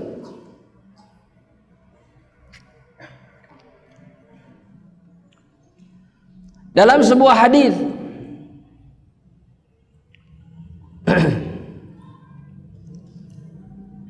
yang diriwayatkan oleh Imam Bukhari dan Muslim, Rasulullah sallallahu alaihi wasallam mengatakan, kullu mri'im tahta dhilli sadaqatihi yaumal qiyamah. Setiap orang, setiap hamba Allah itu akan berada di bawah naungan sedekah yang dia berikan pada hari kiamat. Hari di mana seseorang membutuhkan naungan Allah. Di padang mahsyar, ketika matahari dekat, ketika kebanyakan hamba Allah berkeringat sampai tenggelam oleh keringatnya, maka mereka yang berbagi, yang suka berbagi ketika di dunia, mereka akan dinaungi oleh sedekah yang pernah mereka lakukan di dunia. Taib. Dan kata Nabi, hatta yaqdiya bainan nas, sampai Allah selesai memberikan penghukuman bagi manusia, sampai Allah menghisab, dia akan senantiasa dinaungi oleh Allah. Perhatikan, dalam riwayat hadis yang disebutkan, ada sahabat namanya Abu Murthid. Abu Murthid setelah mendengar hadis ini, disebutkan dalam riwayatnya, la yukhti'uhu yaum, tidak ada satu hari pun di dalam kehidupannya setelah itu, setelah mendengar hadis itu, melainkan dia bersedekah di jalan Allah. Meskipun dalam riwayat disebutkan bika'katin, meskipun dengan satu potong kue saja. Kenapa? Karena dia ingin dinaungi oleh Allah Subhanahu wa ta'ala. Berat nggak jamaah? Sodakoh kue satu potong. Hah? Kita bisa melakukan lebih dari itu tidak? Bisa. Kenapa nggak dilakukan? Beli roti di warung 500.000, kasihkan sama siapa? Sama orang yang butuh, atau sama siapapun di antara kaum muslimin. Menghabiskan harta kita? Membuat kita sengsara di dunia? Tidak. Tapi jelas menjaminkan bahwa kelak nanti di akhirat, apa yang kita berikan ini akan menjadi naungan kita ketika matahari dekat, ketika Allah menyiksa banyak sekali hambanya di padang mahsyar dengan panasnya matahari. Tanyakan diri kita sendiri jemaah. Dan ketika antum menjumpai orang-orang yang suka berbagi, jangan bilang begini jamaah sama mereka. Ini sering terjadi jamaah. Atau tong kitu sok merewae didinya mah tengenah saya teh. Betul nggak? Apa urusannya menghentikan kebaikan orang lain?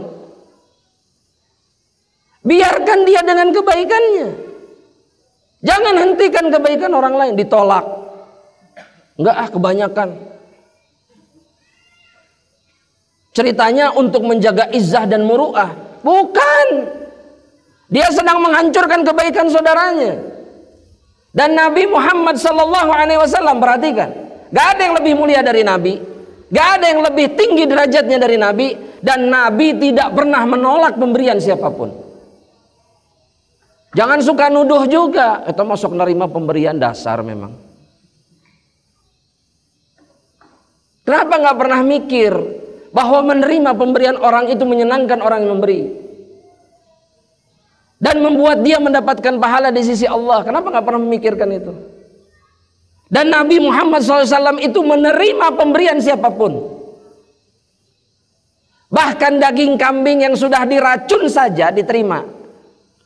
Meskipun Rasul tidak tahu, tapi nggak ada kecurigaan sedikit pun. Padahal jelas yang ngundang ini musuh-musuh Allah. Oh, kalau kita disediakan makanan, yang ngundang musuh kita, nggak makan kita, puasa Daud anak. Nabi tidak. Bahkan dari musuhnya pun Nabi menerima pemberian. Dan ini yang hilang di tengah-tengah kaum muslimin. Susah cari orang baik sekarang, susah. Yang tulus ketika memberi dan tulus ketika menerima. Susah. Karena semua dari mereka tidak sadar bahwa kebaikan yang mereka lakukan itu bermanfaat bagi mereka di dunia dan di akhirat. Yang ada di benak mereka apa? Dunia. Ngasih karena dunia, nerima karena dunia. Dan semoga Allah menjaga kita semuanya. Amin, Allahumma amin. Rasa cukup sampai di sini. Pertanyaan sudah numpuk, silakan. Tafadhal.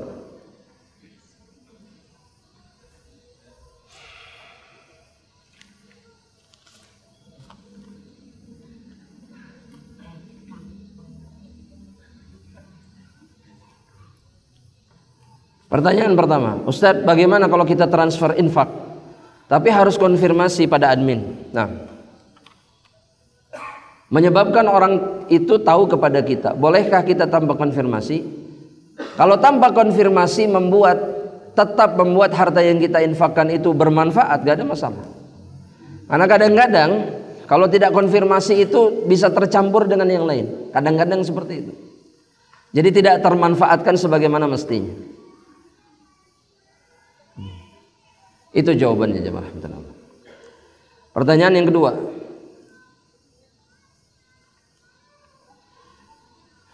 Bagaimana menyikapi suami yang pelit dan hitungan sama istri?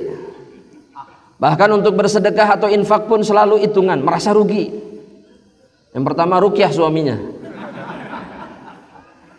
Yang kedua, ini pernah menimpa seorang sahabat wanita yang mulia, Hindun bintu Utbah, istri dari Abu Sufyan. Ketika mengeluhkan kepada Rasulullah SAW pelitnya Abu Sufyan untuk memenuhi kebutuhan keluarganya. Makanya kata Rasul kemudian sebagai jawaban dari keluhan dari Hindun bintu Utbah, bayangkan, ini Hindun ini yang dalam sejarah diisyaratkan yang menginginkan kematian Hamzah dan membayar Wahsy.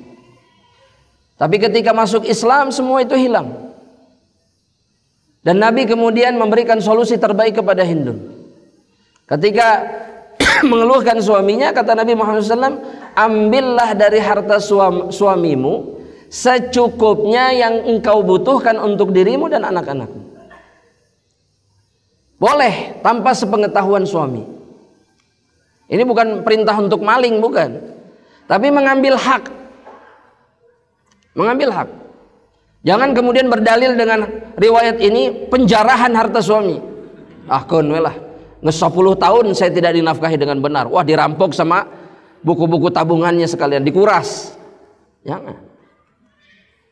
Dan Islam ini tidak menzalimi siapapun.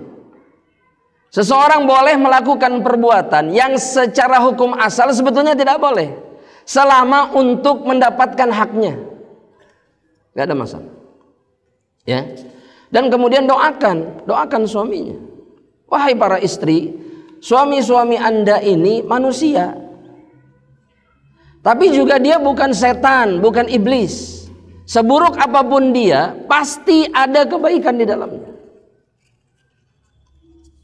Ya, ada kebaikan. Nah, ketika ada keburukan, yang diingat jangan keburukannya. Begitu juga dengan suami sama.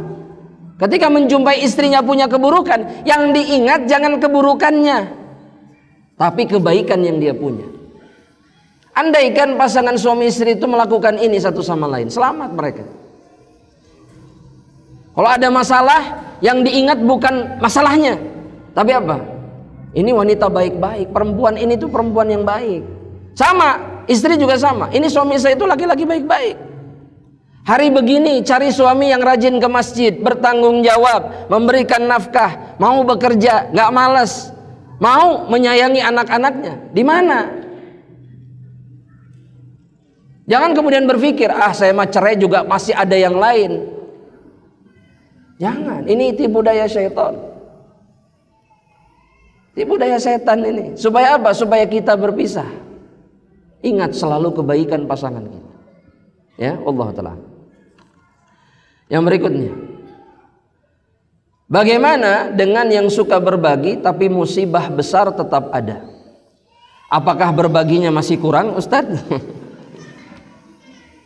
Jawabannya, orang-orang yang seperti itu tandanya adalah orang-orang yang sangat dicintai oleh Allah. Iya. Karena kata Nabi, Allah kalau mencintai satu kaum, seseorang, Allah akan timbahkan musibah demi musibah. Supaya hamba itu dosa-dosanya berguguran. Dalam riwayat yang lain kata Nabi, hatta yalqallah wa laisa alaihi khati'ah. Sampai dia berjumpa dengan Allah dan dia tidak membawa dosa sedikit pun karena sudah terhapuskan dengan musibah. Itu tandanya. Bukan tandanya berbaginya kurang, enggak. Sama sekali tidak. Justru itu isyarat dari Allah bahwa Allah sangat mencintai dirinya. Ya, kalau antum melihat orang-orang yang aduh hidupnya teh bertakwa, masih ibadah, masih sholat, tapi hidupnya mengenaskan, ujian nggak selesai-selesai, ketahuilah bahwa dia di antara hamba Allah yang sangat dicintai oleh Allah. Begitu cara Allah memperlakukan hamba-hambanya yang dicintai. Makanya Nabi manusia dengan musibah paling puncak, gak ada lagi. Semenjak jadi Nabi dan Rasul Sallallahu Alaihi Wasallam, beliau merasakan penderitaan sampai diwafatkan sama Allah. Karena yang paling berat ujiannya para Nabi. Kenapa? Kalau ada berarti kenapa? Karena mereka yang paling dicintai sama Allah. Itu jawabannya. Tenang. Berat memang menghadapi ujian. Tapi selalu obati perasaan kita. Ingatkan jiwa kita ini bahwa engkau sedang dicintai sama Allah. Bukan sedang dibenci. Tapi Allah justru sedang cinta. Maka sabar. Hadapi sudah. Ujian seberat apapun. Dan pasti selesai ujian itu. Pasti. Gak di dunia, di akhirat. Dan Allah tidak akan pernah melampaui batas di dalam memberikan ujian. Itu yang harusnya membuat kita tenang. Itu yang semestinya membuat kita tenang. Ini bisa kita hadapi. Wallahu ta'ala. Ada hadis, Ustaz, yang berbunyi Islam dibangun di atas 5 pondasi atau tiang agama yang di dalamnya termasuk rukun Islam. Yang ana tanyakan, rukun yang kelima, ibadah haji bagi yang mampu. Ini haji masih lama. Kategori mampu yang bagaimana, Ustaz? Jawabannya, kata para ulama, al-istita'ah itu diawali dengan istita'atul mal, dia mampu secara harta, dan kemudian yang kedua dia mampu secara fisik. Cuman itu yang diminta sama Allah Subhanahu wa ta'ala. Kalau seseorang kadang-kadang dia mampu secara harta tapi tidak mampu secara fisik, maka tidak ada kewajiban. Sakit, berat, uang ada, tapi nggak bisa berangkat, maka dia tidak dihukumi sebagai orang yang wajib naik haji. Tapi mereka yang sehat atau yang punya udzur tapi masih sanggup, dan kemudian punya harta, membiayai perjalanan, meninggalkan keluarga yang ditinggalkan, ada uang atau ada harta yang cukup bagi mereka, itu wajib. Itu yang dikatakan oleh para ulama. Dan jangan diakhir-akhirkan. Ustadz, ngantrinya terlalu lama. Betul? Betul tidak? Ya. Kalau ngantrinya terlalu lama dan itu yang kita mampu, kita nggak bisa lebih dari itu, maka Allah lebih tahu keadaan kita.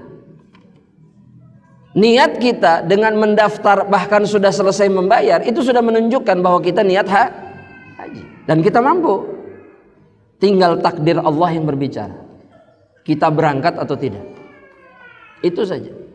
Nggak usah kemudian begini mengatakan, Ustadz, apa ana jual rumah aja ya Ustadz ya, supaya bisa berangkat naik haji ini segala macam. Siapa yang nyuruh jual rumah? Jemaah, siapa yang nyuruh jual rumah? Dalam syariat ada tidak? Ada. Dan kemudian bagaimana dengan kewajiban meninggalkan keluarga dalam keadaan mereka tidak kesusahan? Kalau antum jual rumah, anak tidur di mana? Itu harus dipikirkan. Bukan nggak percaya sama takdir Allah, tapi secara ikhtiar itu cara Islam. Ya, Sa'ad bin Abi Waqqas ketika ingin menyerahkan seluruh hartanya di jalan Allah, dilarang sama Nabi. Sisakan untuk keluargamu. Setengah ya Rasul, jangan. Sepertiga ya Rasul, sepertiga, dan sepertiga pun banyak kata Rasulullah. Gitu cara Islam. Ya, gitu. Allah tidak membebani melampaui batasan yang kita mampu lakukan. Tenang. Kalau kita ingin diundang sama Allah, kita betul-betul ingin melakukan haji di jalan Allah, urusan Allah, sisanya urusan Allah. Allah yang akan membuat kita sampai ke Baitullah. Itu urusan Allah. Kita tinggal tunggu giliran untuk sampai ke Baitullah. Wallahu ta'ala.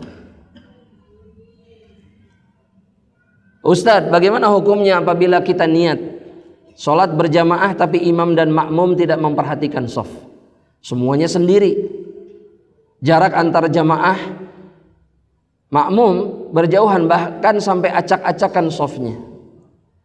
Adapun sholatnya sah, tapi kesempurnaan sholat berjamaahnya hilang. Jadi kalau sholatnya sah, berjamaahnya sah, tapi kesempurnaannya hilang. Itu yang terjadi. Ya. Dan tugas kita sebagai seorang muslim jangan diam, tapi perbaiki keadaan. Ya. Dan memang harus seperti Umar ibn al-Khattab. Imam itu semestinya tidak mulai sholat kecuali sampai apa? Shaf betul-betul rapi. Dan Umar itu punya petugas yang bawa tongkat. Tugasnya apa? Memukul yang tidak mau rapi. Apakah itu harus diamalkan? Ya. Dan ada di salah satu masjid di Jakarta itu, ya, itu imamnya kesulitan mengatur shaf. Jadi imamnya bilang rapat, lurus. Itu nggak jadi-jadi. Nah, di tengah-tengah jamaah itu ada preman terminal yang ikut sholat. Bayangkan, preman terminal ikut sholat. Setelah dia berdiri di tengah-tengah shaf, teriak dan sambil tunjuk-tunjuk, rapihin nggak sama lu semuanya? Itu langsung rapi. Zep. Tangannya bertato, diancem. Ayo rapihin nggak? Sambil teriak. Itu langsung zep. Imamnya nggak ada guna dia ngomong. Sama preman takut. Ajib. Ajib ya Allah. Luar biasa. Dan itu terjadi, kisah nyata itu. Apa harus seperti itu? Hah? Padahal imam itu ditunjuk untuk jadi pemimpin kita dalam sholat. Kenapa gak nurut? Nurutlah. Dan itu membuat sholat kita kemudian sempurna. Ya.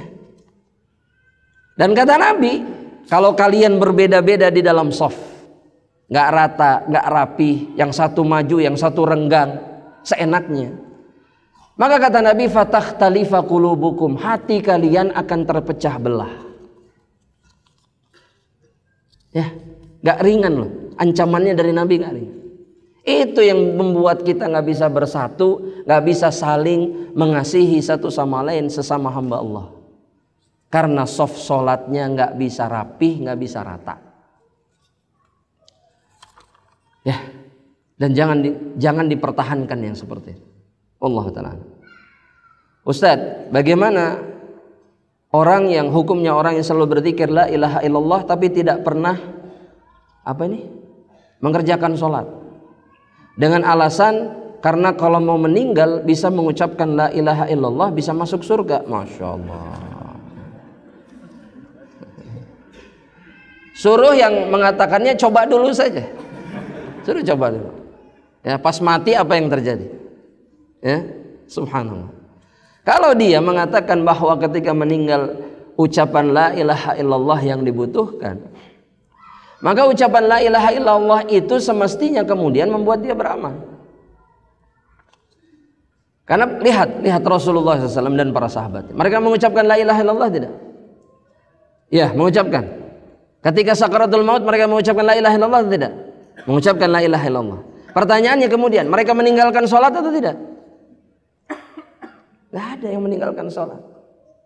Lantas ini yang diikuti siapa ini? Jin? Hah? Atau siapa yang diikuti?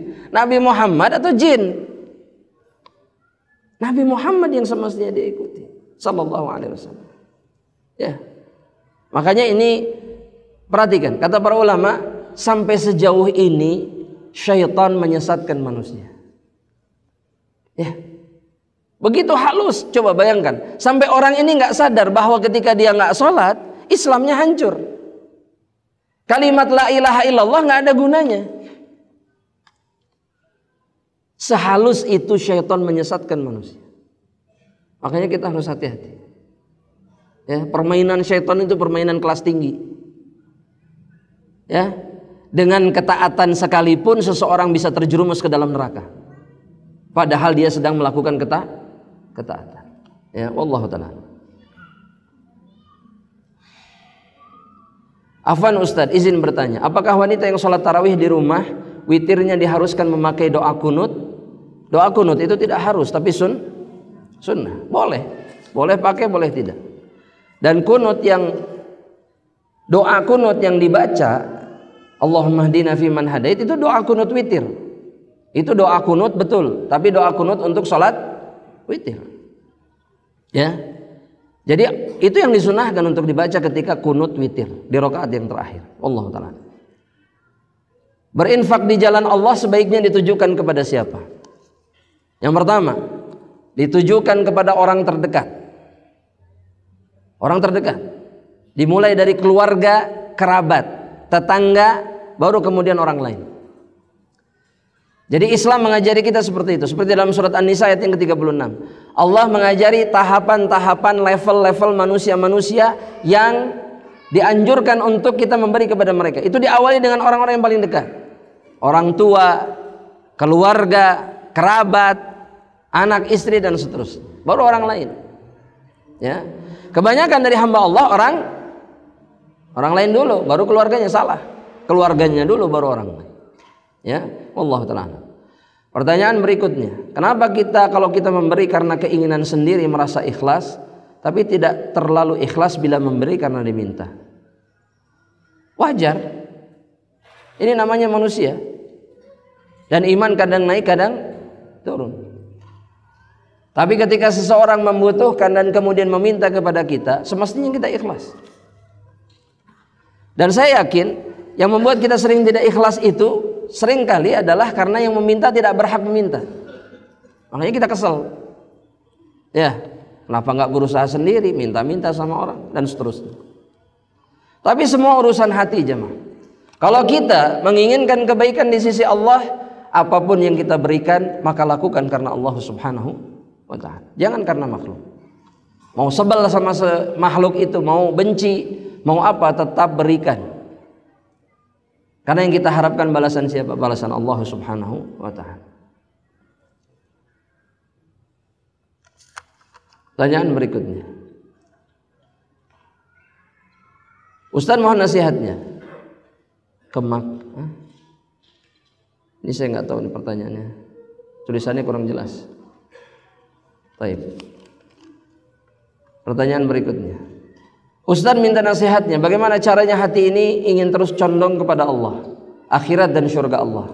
Ana ingin dihindarkan untuk mengingat dunia dan makhluk secara berlebihan. Yang pertama, minta sama Allah Subhanahu wa ta'ala. Minta. Yang kedua, berkumpullah dengan mereka-mereka yang mengingat Allah Subhanahu wa ta'ala. Ya.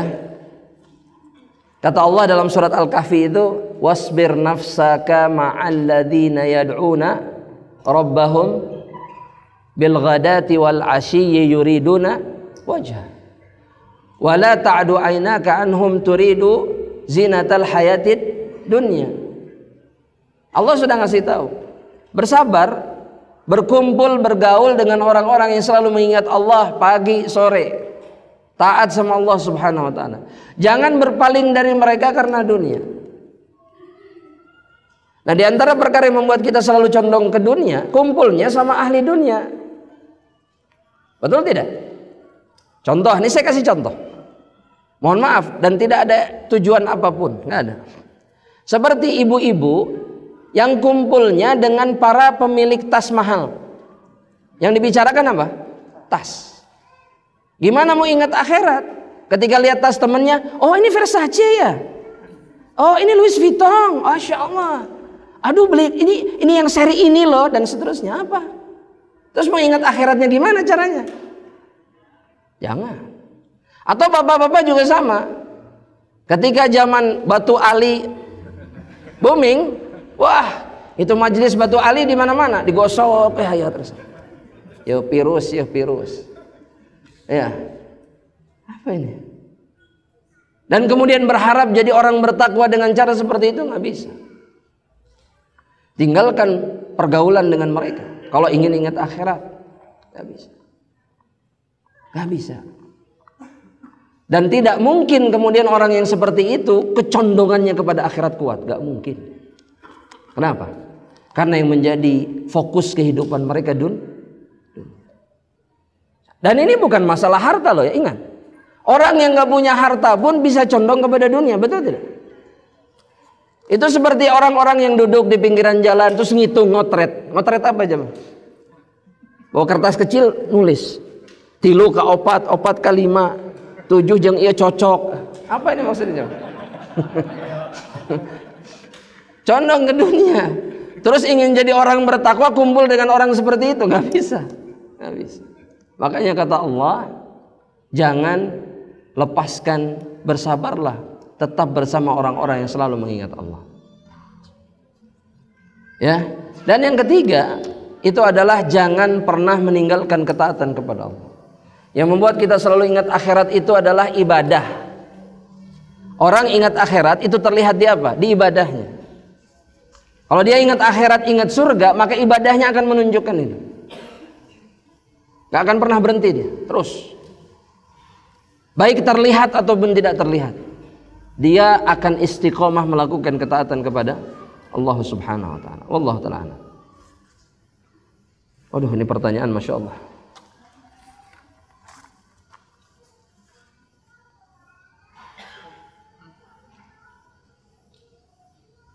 Orang tua saya pergi haji di tahun 2011 dengan dibiayai oleh adik saya, tapi dengan cara menggadaikan rumah orang tua ke bank. Ini bukan dibiayai adik namanya. Gimana caranya nih? Oh, maksudnya mungkin pembayaran cicilannya oleh adik mungkin. Dan pembayarannya dicicil selama berapa tahun? Apakah sah haji orang tua saya dengan cara seperti itu? Hajinya sah. Adapun pahalanya wallahu ta'ala. Karena uang yang digunakan adalah uang yang tidak halal. Wallahu ta'ala.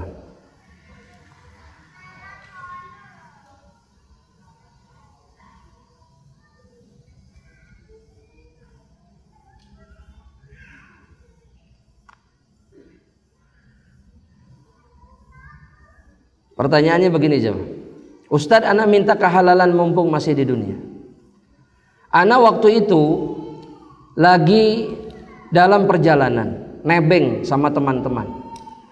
Nah di kendaraan itu di dalamnya ada orang yang sedang menggibahi ustadz, maksudnya ana.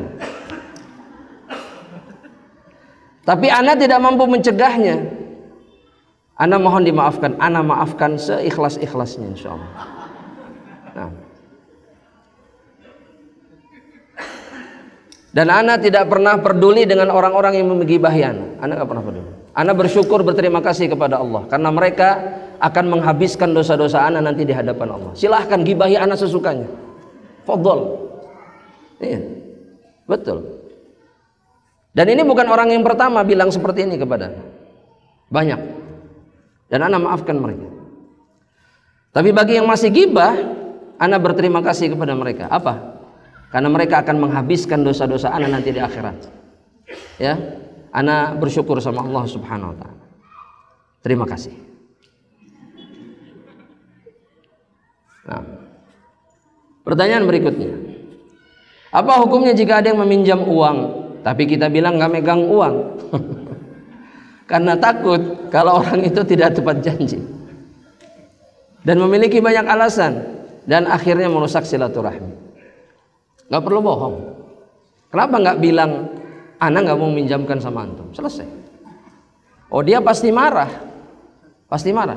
Terus kalau antum bohong dia nggak marah, sama aja. Antum bohong pasti gitu itu. Ya, antum banyak duit tapi antum nggak mau minjemin sama ana. Lebih baik jujur, antum nggak dosa. Dan kemudian kalau antum khawatir orangnya seperti itu, ingatkan. Kalau ngutang bayar. Karena Nabi Muhammad SAW mengatakan matlul ghani dzulmun, orang yang bisa bayar hutang tapi nggak mau bayar hutang, zalim. Jangan jadi orang zalim. Dan kita diperintahkan menyelamatkan saudara kita dari kezaliman. Tuntut. Kalau kita punya hutang, orang punya hutang sama kita, tuntut, minta supaya dia selamat dari kezaliman. Jangan berhenti. Bukan mata duitan, bukan. Ya. Hutang itu bukan masalah nilainya, jemaah. Tapi hutang itu masalah amanah. Itu yang jauh lebih mahal. Ya, amanah. Kalau sudah minjem, balikin. Itu yang jauh lebih mahal daripada nilai hutangnya. Ya. Wallahu a'lam.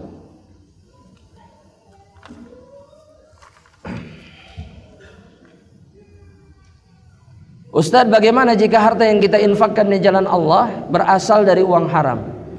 Ini sudah, ya, pahalanya tidak ada. Karena kata Allah, innallaha thayyibun wa la yaqbalu illa thayyiba. Allah itu maha baik dan hanya menerima yang baik-baik di dalam ketaatan, termasuk sedekah. Ya, wallahu ta'ala. Ini ada dua pertanyaan. Dan mungkin ini pertanyaan yang terakhir. Suami saya sedang tidak bekerja sejak 5 tahun yang lalu karena di PHK. Dan belum mendapat pekerjaan lagi sampai sekarang. Bahkan tidak menerima saran untuk mencoba usaha. Apakah ini satu ujian buat saya? Apakah suami saya berdosa karena hanya ibadah saja tanpa ikhtiar? Yang pertama, jelas ujian. Jelas ujian. Tapi ujian ini dan setiap ujian yang diberikan sama Allah itu semuanya kebaikan. Jadi kenapa suami saya seperti ini? Karena Allah menginginkan kebaikan untuk kita. Itu dulu yang harus diingat. Yang kedua, apakah suaminya berdosa karena hanya ibadah saja tanpa berikhtiar? Iya, dosa. Dosa. Bahkan dosa besar. Kenapa dosa besar? Kata Nabi, kafa bil mar'i ithman an yudayyi'a man yaqut. Cukup disebut sebagai seorang pendosa mereka-mereka yang menyia-nyiakan orang yang wajib mereka nafkahi. Nggak cari nafkah. Bahkan yang lebih buruk adalah laki-laki yang kemudian memerintahkan istrinya untuk bekerja cari nafkah. Ini manusia yang sangat buruk. Sangat buruk ini. Ini bukan laki-laki. Gak ada kelaki-lakian sedikit pun. Mereka yang menyuruh istrinya kerja dan dia duduk ongkang-ongkang kaki di rumah. Sholat witir, sholat tahajud, sholat duha, sholat ke masjid rajin, gak pernah lewat soft pertama, tapi gak cari nafkah. Maka ini manusia yang betul-betul akan celaka nanti di akhirat. Ya. Makanya ingatkan suami bahwa laki-laki itu wajib mencari nafkah. Jangan diam. Ya. Apalagi di zaman cari nafkah itu gampang sekarang. Gampang nggak? Jawab atau jemaah? Gampang deh. Gampang. Apa susahnya? Maksud saya jalan mencari rezeki itu banyak tidak? Tinggal berusaha. Umar bin Khattab ketika melihat ada pemuda-pemuda di masjid sholat terus, ngaji terus. Sama Umar gak banyak ngomong. Umar bawa tongkat digebukin sama Umar. Tak, tak, tak, tak. Digebukin. Dan seorang pemimpin kaum muslimin berhak melakukan itu. Dan kemudian menyebutkan alasan kenapa dia mukul. Jadi mukul dulu baru disebutkan alasan. Kata Umar, innas sama la tumtiru dhahaban wala fiddah. Langit itu dia nggak pernah menurunkan hujan emas dan perak. Oleh karena itu keluar kalian ke sana, ke pasar, kerja cari duit. Karena itu kewajiban bagi orang-orang yang beriman. Kewajiban. Bagi laki-laki bagi ibu-ibu di rumah. Bukan cari makan. Wahai para lelaki, gimana kita bisa ridho melihat istri-istri kita ke pabrik, kerja jam 2 malam? Ini bukan anak nggak punya perasaan, tidak, wallah. Tapi bagaimana bisa itu terjadi? Di saat suaminya bisa santai, senyum-senyum, jemput di depan pabrik. Kok bisa begitu? Kenapa nggak dia yang kerja di pabrik? Makanya jangan salahkan siapapun ketika kemudian berbondong-bondong wanita minta cerai gara-gara ini. Ya, itu di pengadilan agama, alasan yang paling atas untuk minta cerai apa? Ekonomi. Bukan kekerasan dalam rumah tangga, bukan apapun, masalah duit. Kenapa? Karena laki-lakinya tidak sanggup atau tidak mau bahkan untuk bekerja. Alas. Ya, dan kehormatan laki-laki itu ada di mana? Ada di tanggung jawabnya sebagai seorang laki-laki. Wallahu ta'ala alam. Nah, itu pertanyaan yang terakhir. Jamaah rahmatillah Allah subhanahu wa ta'ala. Mohon maaf atas pertanyaan-pertanyaan yang lain tidak bisa dijawab dalam perjumpaan ini. Semoga Allah mengampuni dosa-dosa kita, nerima amal saleh kita insyaallah, dan mengumpulkan kita kelak di dalam surganya. Amin Allahumma amin. Kita tutup dengan doa kafaratul majlis. Subhanakallahumma wa bihamdika asyhadu an la ilaha illa anta astaghfiruka wa atubu ilaik. Assalamualaikum warahmatullahi wabarakatuh. Am Media, bekal ilmu Islam.